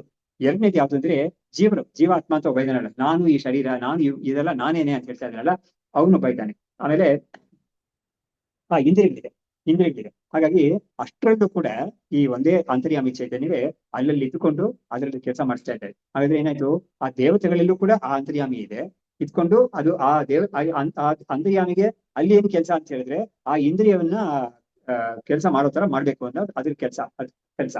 ಹಾಗಾಗಿ ಅದನ್ನು ಅದು ಮಾಡಿಸ್ತಾ ಇರುತ್ತೆ. ಸರಿ, ಇಂದ್ರಿಯ ಕೆಲಸ ಮಾಡುತ್ತಲ್ಲ ಕೊನೆಯಲ್ಲಿ, ಅದು ಮಾಡೋದು ಕೂಡ ಈ ಶಕ್ತಿಯಿಂದಾನೇ ಮಾಡುತ್ತೆ ಅಂತ ಹೇಳ್ಬಿಟ್ಟು ನಾವು ಎಲ್ಲ ಲೆವೆಲ್ಸ್ ಅಲ್ಲೂ ಕೂಡ ಈ ಅಂತರ್ಯಾಮಿಯ ಒಂದು ಪ್ರೆಸೆನ್ಸ್ ಇದೆ ಅನ್ನೋದನ್ನ ಇವರು ಈ ಶ್ಲೋಕದಲ್ಲಿ ತಿಳಿಸುತ್ತೆ. ಆಮೇಲೆ ಮುಂದಕ್ಕೆ ಶಕ್ತೌ ಚಿದಾಭಾಸವತ್ಯಾಂ ಸ್ಥಿತ್ವ ನಿಯಮನ ಕ್ರಿಯಾ ತದಧಿಷ್ಠಾನ ಚೈತನ್ಯೇ ನಿಯಂತೃತ್ವಂ ಪ್ರಕಲ್ಪಿತಂ ಅಂತ. ಹಾಗಾದ್ರೆ ಏನಾಯ್ತು, ಈ ಶಕ್ತಿಯಲ್ಲಿ ಅದೇ ಚಿದಾಭಾಸವತ್ಯಾಂ ಶಕ್ತವ್ ಅಂತ ಅಂದ್ರೆ, ಚಿದಾಭಾಸ ಅಂತ ಹೇಳಿದ್ರೆ ಈ ರಿಫ್ಲೆಕ್ಟೆಡ್ ಕಾನ್ಶಿಯಸ್ನೆಸ್ ಅಂತ ಹೇಳ್ತೀವಲ್ಲ, ಅದೇ ಚಿದಾಭಾಸ. ಅದಕ್ಕೆ ಆ ಶಕ್ತಿ ಒಂದಿದೆಯಲ್ಲ, ಅದರಲ್ಲಿ ಇದ್ಕೊಂಡು ಈ ಒಂದು ಅಂತರ್ಯಾಮಿ ನಿಯಮನ ಕ್ರಿಯೆಯನ್ನು ಮಾಡ್ತಾ ಇದೆ. ತದಧಿಷ್ಠಾನ ಚೈತನ್ಯ ನಿಯಂತೃತ್ವ ಪ್ರಕಲ್ಪಿತಂ. ಹಾಗಾಗಿ ಇದು ಅಧಿಷ್ಠಾನವಾಗಿರೋ ಚೈತನ್ಯದಲ್ಲಿ ಈ ನಿಯಂತೃತ್ವ ಅನ್ನೋದನ್ನ ಕಲ್ಪನೆ ಮಾಡಿದ ಶಾಸ್ತ್ರ. ನೋಡಿ, ಅಲ್ಲೂ ಕೂಡ ನಾವೇನ್ ತಿಳ್ಬೇಕು ಅಂದ್ರೆ, ಒಬ್ಬ ಇಲ್ಲಿ ಬಾ ಅಲ್ಲಿ ಹೋಗ್ಬೇಡ ಅಂತೆಲ್ಲ ಹೇಳುವಾಗ ಈ ಒಂದು ಕೆಲಸ ಇದೆ, ಈ ಒಂದು ವ್ಯಾಪಾರ ಅವನಿಗಿದೆ. ಆದ್ರೆ ಈ ಅಂತರ್ಯಾಮಿ ಅನ್ನೋದು ಆತರ ಇಲ್ಲ. ಯಾಕಂದ್ರೆ ಅಂತರ್ಯಾಮಿಗೆ ಫಸ್ಟ್ ಆಫ್ ಆಲ್ ಒಂದು ಬಾಡಿ ಮೈಂಡ್ ಕಾಂಪ್ಲೆಕ್ಸ್ ಇಲ್ವೇ ಇಲ್ಲ. ಅದರಿಂದ ಅದಕ್ಕೆ ಅವ್ನು ಇಲ್ಲಿ ಹೋಗ್ಬಾರ್ದು, ಅವ್ನು ಇದನ್ನ ಮಾಡ್ಬೋದು, ಇನ್ ಮಾಡ್ಬಾರ್ದು ಅಂತ ಅದು ಏನು ಮಾಡೋದೇ ಇಲ್ಲ. ಹಾಗಾಗಿ ಯಾವ್ದು ಏನ್ ಮಾಡಿದ್ರು ಕೂಡ ಈ ಚೈತನ್ಯ ಮಾತ್ರ ಹೊರತು ಹೀಗೆ ಉದಾಹರಣೆ ಕೊಡ್ಬೋದು ಅಂತ ಹೇಳಿದ್ರೆ, ರೂಢಿ ದೀಪ ಉರಿತಾ ಇದೆ. ಆ ರೂಮಲ್ಲಿ ಕೂತ್ಕೊಂಡೊಬ್ಬ ಯಾವ ಕೆಲಸ ಅವನಿಗೆ ಮಾಡುತ್ತೆ, ನಾನು ದೀಪ ಅಂತ ಹೇಳಕ್ಕಾಗಲ್ಲ. ಅದೇ ತರನೇ ಈ ಅಂತರ್ಯಾಮಿ ಅನ್ನೋದು ಎಲ್ಲದಕ್ಕೂ ಕೂಡ ಅದು ಇದು ಯಾವ್ದಕ್ಕೂ ಕೂಡ ತಡೆ ಮಾಡೋದಿಲ್ಲ ಅಂತ ಅಷ್ಟೇ ಹನುಮಂತ ಅಂತ ಹೇಳ್ತಾರೆ. ಅನುಮತಿ ಕೊಡುತ್ತೆ ಅಲ್ಲಿ ಎಲ್ಲದಕ್ಕೂ ಕೂಡ, ಯಾವ್ದಕ್ಕೂ ಕೂಡ ಅದು ತಡೆ ಮಾಡೋದಿಲ್ಲ ಅಂತ ಅದಕ್ಕೆ ಗೀತೆಯಲ್ಲೇ ಬಂದಿದೆ. ಸೊ ಹೀಗೆ ಕೂಟಸ್ಥ ಅಂದ್ರೆ ಕೂಡ ಒಂದ್ ರೀತಿಯಲ್ಲಿ ಅದು ಕೂಟಸ್ಥ ಅಂದ್ರೆ ಯಾವುದೇ ವಿಕಾರ ಆಗದೆ ಅದು ಮಾತ್ರ ಇರೋದು ಕೂಟಸ್ಥ ಅಂತ. ಇಲ್ಲಿ ಇದಕ್ಕೆ ಸಂಬಂಧಪಡಿಸಿ ಹೇಳ್ತಾ ಇದ್ದಾರೆ ಅಷ್ಟೇ, ಈ ಶರೀರಾದಿಗಳಿಗೆ ಸಂಬಂಧಪಡಿಸಿ ಅದಕ್ಕೆ ಏನ್ ರೋಲ್ ಇದೆ ಅಂತ ಹೇಳ್ತಾರೆ. But that role also is a passive role, not an active role ಅಂತ ತಿಳಿಬೇಕು ಅಷ್ಟೇ. It's a passive role. ಅದಕ್ಕೆ ಎಕ್ಸಾಂಪಲ್ ಏನ್ ಕೊಡ್ತಾರೆ ಅಂದ್ರೆ ವೇದಾಂತದಲ್ಲಿ ಮ್ಯಾಗ್ನೆಟ್ ಎಕ್ಸಾಂಪಲ್ ಕೊಡ್ತಾರೆ. ಮ್ಯಾಗ್ನೆಟ್ ಇರೋ ಕಡೆ ಅದು ಮಾತ್ರ ಇರುತ್ತೆ. ಆದ್ರೆ ಅದ್ರ ಈ ಐನ್ ಫೈಲಿಂಗ್ಸ್ ಎಲ್ಲ ಇರ್ತಲ್ಲ, ಅದ್ರ ರೇಂಜ್ ಅಲ್ಲಿ ಏನಾದ್ರು ಬಂದ್ಬಿಟ್ರೆ ಅವುಗಳಲ್ಲಿ ಮೂವ್ಮೆಂಟ್ ಇರ್ತೇ ಹೊರತು ಇವುಗಳು ಇದರಲ್ಲಿ ಮೂವ್ಮೆಂಟ್ ಇರೋದಿಲ್ಲ. ಅದೇ ತರ ಈ ಆತ್ಮನ ಒಂದು ರೇಂಜ್ ಅಲ್ಲಿ ಇಂದ್ರಿಯಗಳೆಲ್ಲ ಇರೋದ್ರಿಂದ ಅವುಗಳಿಗೆ ಮೂವ್ಮೆಂಟ್ ಇದರಿಂದ ಶಕ್ತಿಯಿಂದ ಸಿಗುತ್ತೆ. ಬಟ್ ಆತ್ಮನಿಗೆ ಮಾತ್ರ ಮೂವ್ಮೆಂಟ್ ಇಲ್ಲ. ಅದು ನಿರ್ವಿಕಾರಿಯಾಗಿ ನೀವು ಹೇಳಿದ ಕೂಟಸ್ಥ ಚೈತನ್ಯವಾಗಿ ಅದು ಮಾತ್ರ ಹಾಗೆ ಇರುತ್ತೆ ಅದು ಅಂತ. ಹಾಗಾಗಿ ಇಲ್ಲಿ ಈ ಅಂತರ್ಯಾಮಿಯಲ್ಲಿ ವಾಸ್ತವವಾಗಿ ನಿಯಮನ ಕ್ರಿಯೆ ಇಲ್ವೇ ಇಲ್ಲ. ಒಬ್ಬ ತಂದೆ ಮಗುವನ್ನ ಆ ಕಡೆ ಹೋಗ್ಬಾರ್ದು, ನೀನ್ ಇಲ್ಲಿ ಹೋಗ್ಬೋದು ಅಂತ ಹೇಳುವಾಗ ಇವನ್ ಒಂದು ರೋಲ್ ಇದೆ. ಪ್ಲಸ್ ಈ ಅಂತರ್ಯಾಮಿ ಚೈತನ್ಯದಲ್ಲಿ ಅದರ ರೋಲ್ ಏನು ಇಲ್ವೇ ಇಲ್ಲ. ಅದು ಬೇರೆ ಪ್ರೆಸೆನ್ಸ್. ಅದಕ್ಕೆ ಶಂಕರಾಚಾರ್ಯರು ಅಂತರ್ಯಾಮಿ ಬ್ರಾಹ್ಮಣದಲ್ಲಿ ಸಾಕ್ಷಿ ಮಾತ್ರ ಸಾನ್ನಿಧ್ಯದಿಂದ ಅಂತ ಹೇಳಿದಾರೆ ಅವರು. ಸಾಕ್ಷಿ ಮಾತ್ರ ಸಾನ್ನಿಧ್ಯ, ಅದೇನು ಮಾಡೋದೇ ಇಲ್ಲ. ಸಾಕ್ಷಿ ಅಂದ್ರೆ ಅಕರ್ತೃತ್ವೇ ಸತಿ ಬೋಧೃತ್ವಂ ಸಾಕ್ಷಿತ್ವಂ ಅಂತ ಅದಕ್ಕೊಂದು ಡೆಫಿನೆಟ್ ಕೊಟ್ಟಿದ್ದಾರೆ. ಅದು ಏನು ಮಾಡದೇ ಹೋದ್ರು ಕೂಡ ಎಲ್ಲವನ್ನೋದು ತಿಳ್ಕೊಳ್ಳುತ್ತೆ ಅಂತ. ಅಲ್ಲಿ ಕೂಡ ತಿಳ್ಕೊಳ್ಳುತ್ತೆ ಅಂತ ಹೇಳಿದ್ರೆ ಎಲ್ಲವನ್ನು ಬೆಳಗುತ್ತೆ ಅಂತಾನೆ ಅರ್ಥ ಹೇಳ್ಬೇಕೆ ಹೊರತು ತಿಳ್ಕೊಳ್ಳುತ್ತೆ ಅಂತ ಹೇಳಿದ್ರೆ ಏನಾಗುತ್ತೆ, ಮನಸ್ಸು ಬೇಕು, ಇಂದ್ರಿಯ ಇದೆಲ್ಲ ಬೇಕು, ಬುದ್ಧಿ ಎಲ್ಲ ಬೇಕಾಗುತ್ತೆ ತಿಳ್ಕೊಳ್ಳೋದಿಕ್ಕೆ. ಆದ್ರೆ ಈ ಸಾಕ್ಷಿ ಚೈತನ್ಯ ಆತರ ತಿಳ್ಕೊಳ್ಳೋದು ಕೂಡ ಏನಿಲ್ವೇ ಇಲ್ಲ, ಎಲ್ಲವನ್ನೂ ಬೆಳಗುತ್ತೆ ಅಂತ ಹೇಳ್ಬೇಕು. ಅಷ್ಟೇನೆ ಅದಕ್ಕೆ ಹೇಳಕ್ಕಾಗುತ್ತೆ. ಅಲ್ಲಿ ಕೂಡ ಬೆಳಗುತ್ತೆ ಅಂತ ಹೇಳುವಾಗ ಕೂಡ ಸವಿತಾ ಪ್ರಕಾಶತೆ ಸವಿತಾ ಪ್ರಕಾಶಯತಿ ಅಂತ ಎರಡು ರೀತಿಯಲ್ಲಿ ಹೇಳಿದ್ದಾರೆ ನೋಡಿ. ಸೂರ್ಯ ಅನ್ನೋದು ಒಂದು ಲೂಮಿನಸ್ ಬಾಡಿ ಅಷ್ಟೇನೆ ಅದು. ಆದ್ರೆ ಸೂರ್ಯ ಎಲ್ಲವನ್ನೂ ಬೆಳಗ್ತಾ ಇದ್ದಾನೆ ಅಂತ ಹೇಳುವಾಗ ಅದ್ ನಾವು ಹೇಳೋದು. ಸೂರ್ಯ ಏನ್ ಹೇಳ್ತಾ ಇಲ್ಲ ನಾನು ಇದನ್ನೆಲ್ಲ ಬೆಳಗ್ತೀನಿ ಅಂತ ಅವ್ನಿಗೇನು ಸಂಕಲ್ಪ. ನಾವ್ ಏನ್ ಮಾಡ್ತಾ ಇದೀವಿ, ಸೂರ್ಯನ ಬೆಳಕು ಎಲ್ಲಾ ಕಡೆನೂ ಬೀಳ್ತಾ ಇರೋದು ನೋಡಿ. ಸೂರ್ಯ ಇದ್ದಾನೆ ಆಮೇಲೆ ಸೂರ್ಯಾಸ್ತಮಾನ ಮೇಲೆ ಬೆಳಕಿಲ್ಲ ಅಂತ ನಾವ್ ಹೇಳ್ತೀವಿ. ಆದ್ರೆ ಸೂರ್ಯನ ದೃಷ್ಟಿಯಿಂದ ನೋಡಿದಾಗ ಅದಕ್ಕೆ ಯಾವುದೇ ಸಂಕಲ್ಪ ಇಲ್ಲ. ನಾನು ಇವುಗಳನ್ನೆಲ್ಲ ಬೆಳಗಿಸ್ತೀನಿ ಇವಾಗ, ಆಮೇಲೆ ಕೆಲವು ಇದ್ರಲ್ಲಿ ವಿಡ್ರಾ ಮಾಡ್ಕೊಳ್ತೀನಿ ಅಂತ ಅದಕ್ಕೆ ಇಲ್ವೇ ಇಲ್ಲ. ಹಾಗಾಗಿ ಅದೇ ತರನೇ ಈ ಆತ್ಮ ಚೈತನ್ಯ ಕೂಡ ಅದು ಯಾವುದನ್ನು ಬೆಳಗೋದಿಲ್ಲ. ಆದ್ರೆ ಬೆಳಗ್ತಾ ಇದೆ ಅಂತ ನಾವು ಸುಮ್ಮನೆ ಒಂದು ಔಪಚಾರಿಕವಾಗಿ ನಾವು ಹೇಳ್ತಾ ಇದ್ದೇವೆ ಹೊರತು ನಿಜವಾಗ್ಲೂ ನೋಡಿದಾಗ ಅದು ಯಾವುದನ್ನು ಬೆಳಗೋದಿಲ್ಲ. But that is a luminous entity ಅನ್ನೋದ್ರಲ್ಲಿ ಎರಡು ಮಾತು ಇಲ್ವೇ ಇಲ್ಲ. ಅದನ್ನು ಕೂಡ ನಾವು ಗಮನಿಸಬೇಕು. ಹಾಗಾಗಿ ಅದಕ್ಕೇನೆ ಇವ್ರು ಹೇಳ್ತಾ ಇದ್ದಾರೆ, ಈ ಅಂತರ್ಯಾಮಿತ್ವ ಅನ್ನೋದು ಪ್ರಕಲ್ಪಿತಂ, ನಿಯಂತ್ರತ್ವ ಅನ್ನೋದು ಪ್ರಕಲ್ಪಿತಂ ಅಂತ ಹೇಳಿದ್ರು. ನಿಯಂತ್ರತ್ವ ಅನ್ನೋದು ಇದರಲ್ಲಿ ಒಂದು ಕಲ್ಪಿತವಾಗಿ ಹೇಳಿರೋದು, ಔಪಚಾರವಾಗಿ ಹೇಳಿದೆ ಹೊರತು ನಿಜವಾಗ ಅದೇನು ನಿಯಮನ ಮಾಡೋದಿಲ್ಲ. ಯಾಕಂದ್ರೆ ನಾನು ಹೇಳ್ತೇನೆ, ನಿಯಮನ ಮಾಡ್ಬೇಕು ಅಂತ ಹೇಳಿದ್ರೆ ಅದಕ್ಕೊಂದು ಬಾಡಿ ಮೈಂಡ್ ಕಾಂಪ್ಲೆಕ್ಸ್ ಸಂಕಲ್ಪ ಎಲ್ಲ ಬೇಕಾಗುತ್ತೆ. ಬಟ್ ಅದೆಲ್ಲ ಯಾವ್ದು ಇಲ್ವೇ ಇಲ್ಲ ಈ ಆತ್ಮನಿಗೆ. ಹಾಗಾಗಿ ಈ ತರ ತಿಳ್ಕೊಬೇಕು ನಾವು ಅಂತ ಹೇಳ್ತೀವಿ. ಆಮೇಲೆ ಮುಂದಕ್ಕೆ ನಿಯಂತ್ರತ್ವೋಪಾಧಿನ ಯಹ ಪರಮಾತ್ಮ ಉಪಲಕ್ಷಿತ ತಂ ಇಂದ್ರಿಯ ನಿರೋಧೇನ ಧೀರಾಹ ಪಶ್ಯಂತಿ ಯೋಗಿನಃ. ಸರಿ, ಈ ಶ್ಲೋಕ ಹೇಳ್ಬಿಟ್ಟು ನಾನು ನಿಲ್ಲಿಸ್ತೀನಿ. ನಿಯಂತ್ರತ್ವೋಪಾಧಿನ ಯಹ ಪರಮಾತ್ಮ ಉಪಲಕ್ಷಿತ ತಂ ಇಂದ್ರಿಯ ನಿರೋಧೇನ ಧೀರ. ನೋಡಿ ವಿದ್ಯಾರಣ್ಯರು ಏನ್ ಮಾಡ್ತಾರೆ ಅಂದ್ರೆ ಉಪನಿಷತ್ತು ಮಾಡುತ್ತೆ ಅದನ್ನ. ಬಟ್ ವಿದ್ಯಾರಣ್ಯರು ಮಾಡುವಾಗ ನಮ್ಗೆ ತುಂಬಾ ಚೆನ್ನಾಗಿ ಅದೆಲ್ಲ ಏನೇನ್ ಮಾಡುತ್ತೆ ಅಂತ ಆ ಪ್ರಕ್ರಿಯೆ ಎಲ್ಲವನ್ನೂ ತೋರಿಸ್ಬಿಟ್ಟು ಸರಿ ನಾವ್ ಮಾಡ್ಬೇಕಾದೇನು ಕೊನೆಯಲ್ಲಿ ಅಂತ ಹೇಳಿದ್ರೆ ಅದನ್ನ ಇವಾಗ ಹೇಳ್ತಾ ಇದ್ದಾರೆ. ಇವಾಗ ನಿಯಂತ್ರತ್ವೋಪಾಧಿನ ಯಹ ಪರಮಾತ್ಮ ಉಪಲಕ್ಷಿತ, ಆ ಪರಮಾತ್ಮನ ನಮ್ಗೆ ಯಾವ ತರ ತೋರಿಸ್ತು ಉಪನಿಷತ್ತು ಅಂತ ಹೇಳಿದ್ರೆ, ನೀನ್ ಒಳಗಡೆ ಇದ್ಕೊಂಡು ಇದನ್ನೆಲ್ಲ ಮಾಡಿಸ್ತಾ ಇದೆಯಲ್ಲ ಅದು ಪರಮಾತ್ಮ ಅಂತ ತೋರಿಸ್ತದೆ. ಸರಿ, ಅದರಿಂದ ನನಗೇನು ಉತ್ತರ, ನಾವು ಸುಮ್ಮನೆ ಹೋಗಕ್ಕಾಗಲ್ಲ. ಇದೆಲ್ಲ ಹೇಳಿದೆಯಲ್ಲ, ಚೆನ್ನಾಗಿ ಬುದ್ಧಿ ಬಂದಿದೆ, ಅದು ನಾನು ಹೋಗ್ತೀನಿ ಅಂತ ನಾವು ಹೋಗಂಗಿಲ್ಲ ಇವಾಗ. ಅದಕ್ಕೆ ನಿಲ್ಲಿಸಿ ಹೇಳ್ತಾ ಇದ್ದಾರೆ, ನೀನ್ ಮಾಡ್ಬೇಕಾದೇನು ಅಂತ ಹೇಳಿದ್ರೆ ನೀನು ಇಂದ್ರಿಯ ನಿರೋಧ ಮಾಡ್ಕೊಂಡು ಆ ಪರಮಾತ್ಮನನ್ನ ನೀನು ಅಂತ ತಿಳ್ಕೊಬೇಕು ನೀನು. ಅದು ನಿನಗೆ ಕೊಟ್ಟಿರೋ ಕೆಲಸ ಇವಾಗ. ಟಾಸ್ಕ್ ಅದೇನೆ. ನಾಟ್ ಸಿಂಪ್ಲಿ ಅಂಡರ್ಸ್ಟ್ಯಾಂಡಿಂಗ್ ದಿಸ್ ಪ್ರಕ್ರಿಯೆ. ಅದು ಅಷ್ಟಿಗೆ ನಿಲ್ಲಬಾರ್ದು ನಾವು.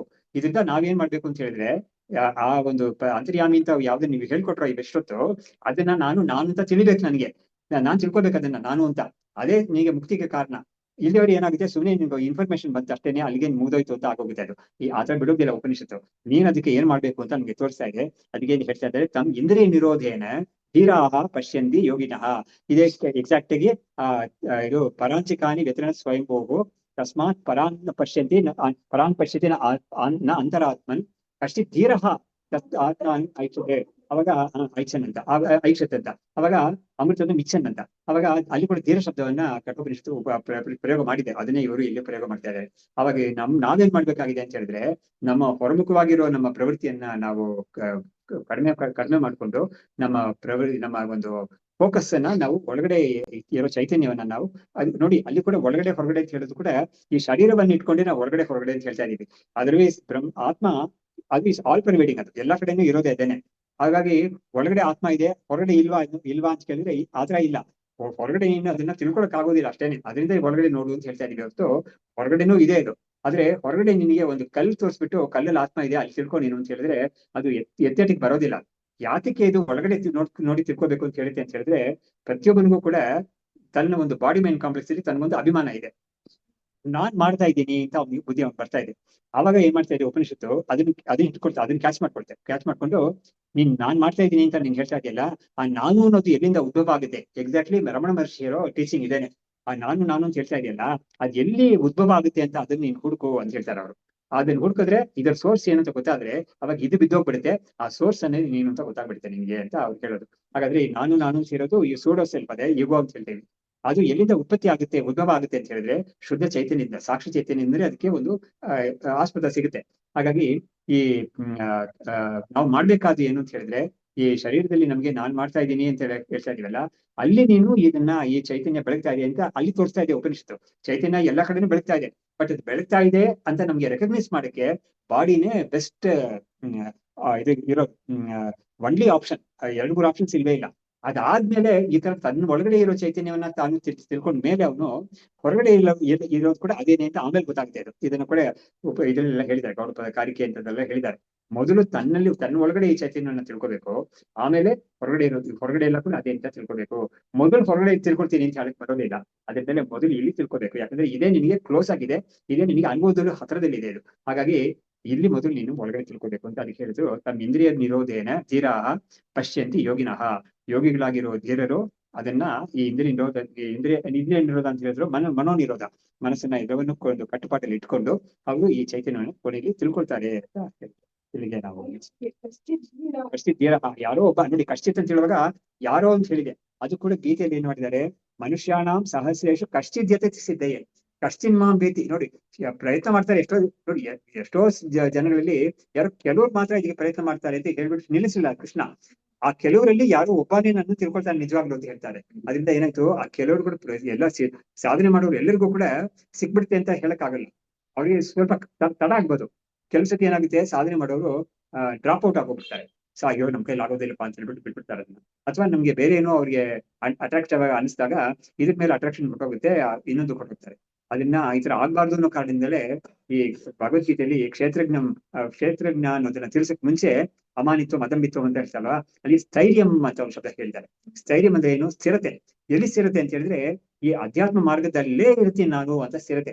ಅದ್ ಯಾತಿಗೂ ಗೀತೆಯಲ್ಲಿ ಹೇಳ್ಬೇಕಾಗಿದೆ ಅಂತ ಹೇಳಿದ್ರೆ, ಈ ಅಧ್ಯಾತ್ಮ ಮಾರ್ಗದಲ್ಲಿ ಇರೋರಿಗೆ ಸ್ಥಿರತೆ ಇಲ್ಲದೆ ಅವರು ಬೇರೆ ಕಡೆ ಹೊರಟೋಗ್ತಾರೆ. ಅವರು ಇದನ್ನ ಬಿಟ್ಬಿಡ್ತಾರೆ, ಅದನ್ನ ಡ್ರಾಪ್ ಔಟ್ ಆಗ್ಬಿಡ್ತಾರೆ ಅವರು. ಆದ್ರೆ ಆಗ್ಬಾರ್ದು ಅನ್ನೋ ಕಾರಣದಿಂದ ಆ ಸ್ಥಿರತೆ ಅನ್ನೋದನ್ನ ಕೂಡ ಸಂಪಾದನೆ ಮಾಡ್ಕೋಬೇಕು ನಾವು.